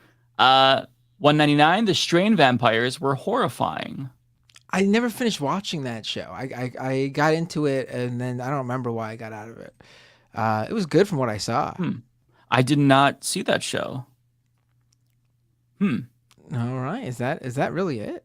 Oh shit! Wow. Last chance, folks. Going once, going twice.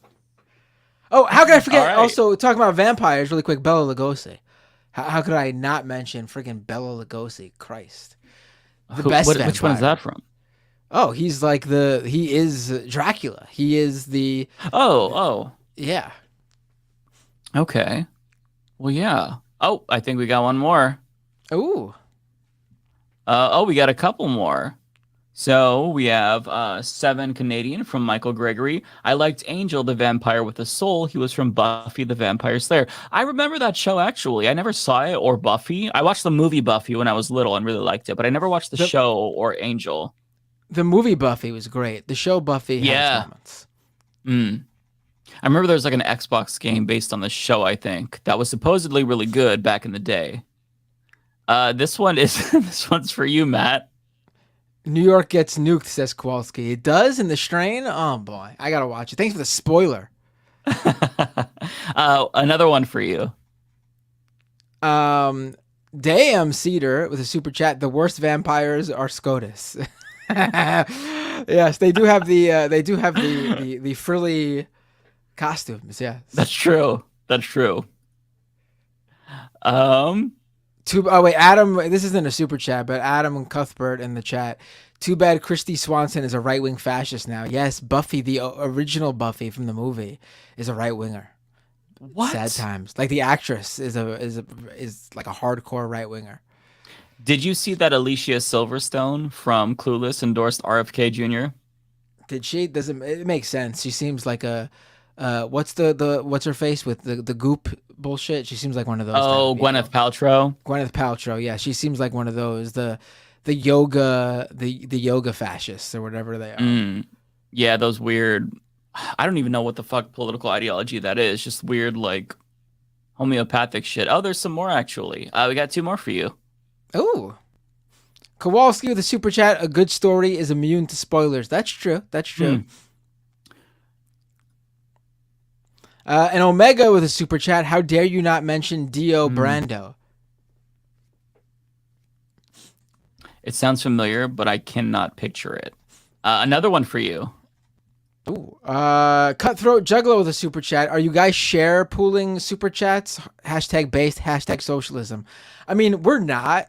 I think it's just because it's more work than it's worth. I mean, just if say you want to give $5, just split it between each of us. You know what I mean? And that way you get extra chats too. You get multiple chats to read. True. Yeah.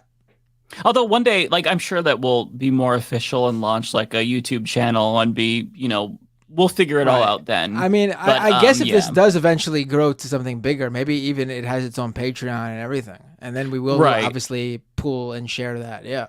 Yeah. I mean, it's headed in that direction where people really love it. We all love doing it. So, I mean, we'll be more official then and we'll become much more, it'll be a co-op, right? But yeah. One more for you. Ooh, Jonathan S. with a super chat. Did you guys see anything about Sam Cedar's voice actor co-worker getting arrested for January 6th? Oh, yeah. No, I did not say anything. I totally forgot. I did see that, though. Yeah, the voice of Jimmy Pesto, Bob from Bob's Burgers' arch nemesis. He's one of the guys who was at January 6th. And he was arrested finally this week for his involvement. Federal charges too, dudes, and a number of misdemeanor charges too, I think. But the felony one is going to be bad for him, obviously. Jimmy Pesto. I mean, Jimmy Pesto ain't going to be on the show anymore. They've already said he's gone. Yeah, that's funny. You've got a couple more. Ooh, Tunbosin with a super chat. Za Worldo. What's that? Za Worldo? I don't know what that. I don't know. Oh, this is anime. I'm guessing name dropping vampires from anime. Oh, okay. There's a bunch of or actually I think it was vampire anime. It might be like demons. I watched a bunch of anime trailers last year going through shows, so it's all blending together, but they probably have some good vampire anime though. Another one for you. Oh, Omega with a super chat. Also, What We Do in the Shadows. Bat, I have to still watch that show. That's good. I've heard good things, though. Yes, I'll have to catch it. It's very, very funny. Oh, and also, YouTube just told me that was the first super chat Jonathan S. ever gave me. So thank you, Jonathan. Welcome to the super chat crew. I didn't know you could see that. That's very cool.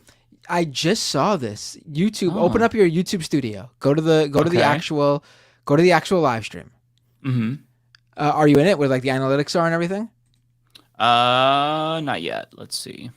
Like the actual for like that specific video. This is a brand new thing too that they just added. It's the first time I'm seeing it.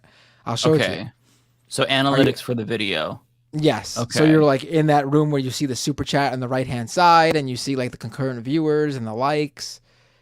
Yes. Okay. Now go to the side where the the live chat is, and you see where it says top chat at the top. Oh wait, I'm in the wrong. Oh, so go into like the Creator Studio page itself. Analytics. Yes. For that specific video. Yes. For that specific live stream, I should say. Okay. Are you in there? Advanced mode? No, I'm not seeing it. No, the YouTube Studio. And for the tabs, overview, reach, engagement, audience, revenue? I don't know. No, that's not what you're supposed to look at. All right. Here's what weird. you should do. Here's the best thing to do. Go to the public live stream for this episode and click the analytics button. When you're logged in, it should be there under the title. Oh, right. You see it? Oh, okay. That takes me to a different type of. Okay. Now I see what you're saying. Now you see the chat, the live chat on your right hand side. Yes. It says top chat at the top. Yes. Click that and look at the drop down. There used to be 2 things there. Now there's 3, and the new third one is amazing. I just found it now. See, I only have 2. I have top chat and live chat. Oh, they added a new one called fan funding. And when you click that, you only see super chats, super stickers, and channel memberships. Oh, that's actually a really great feature. Yes, it's going to be very helpful for reading super chats, whether we're doing this stream or our own streams. This is I love it. It used to be annoying to try to like corral all the super chats and stuff, but now it'll be very easy to do. I used to go to, if you click on your revenue tab, and then there's like, or the earn tab now, and you go over to supers, and you click but that's on it, ugly. you can bring up. It's not as nice. It is. This It's is not. This is actually showing them like as if they're in like just the chat just full of the super chats only. It's really easy to see them all. Okay. Yeah, that's awesome. Okay, so this one is for me, actually. $3 from Presto Wings. Sorry about that. Finally found stone slab under mud. Catching up.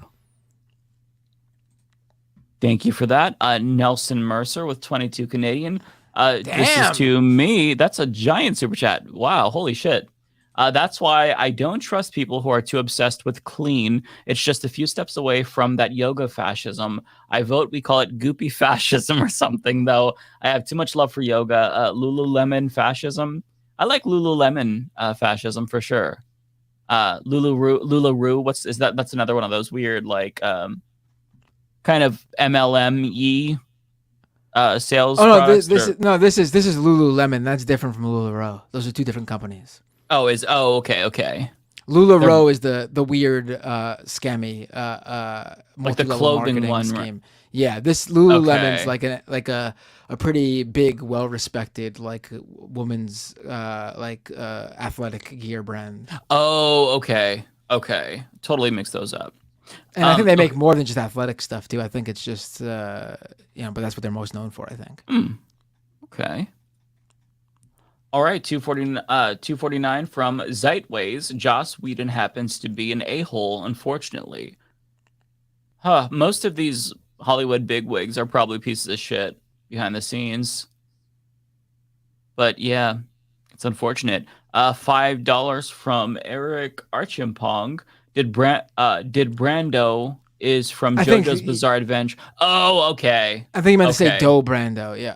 Okay. Thanks for the clarification. Brando, yeah. I've not seen JoJo's Bizarre Adventure. I am ashamed to admit.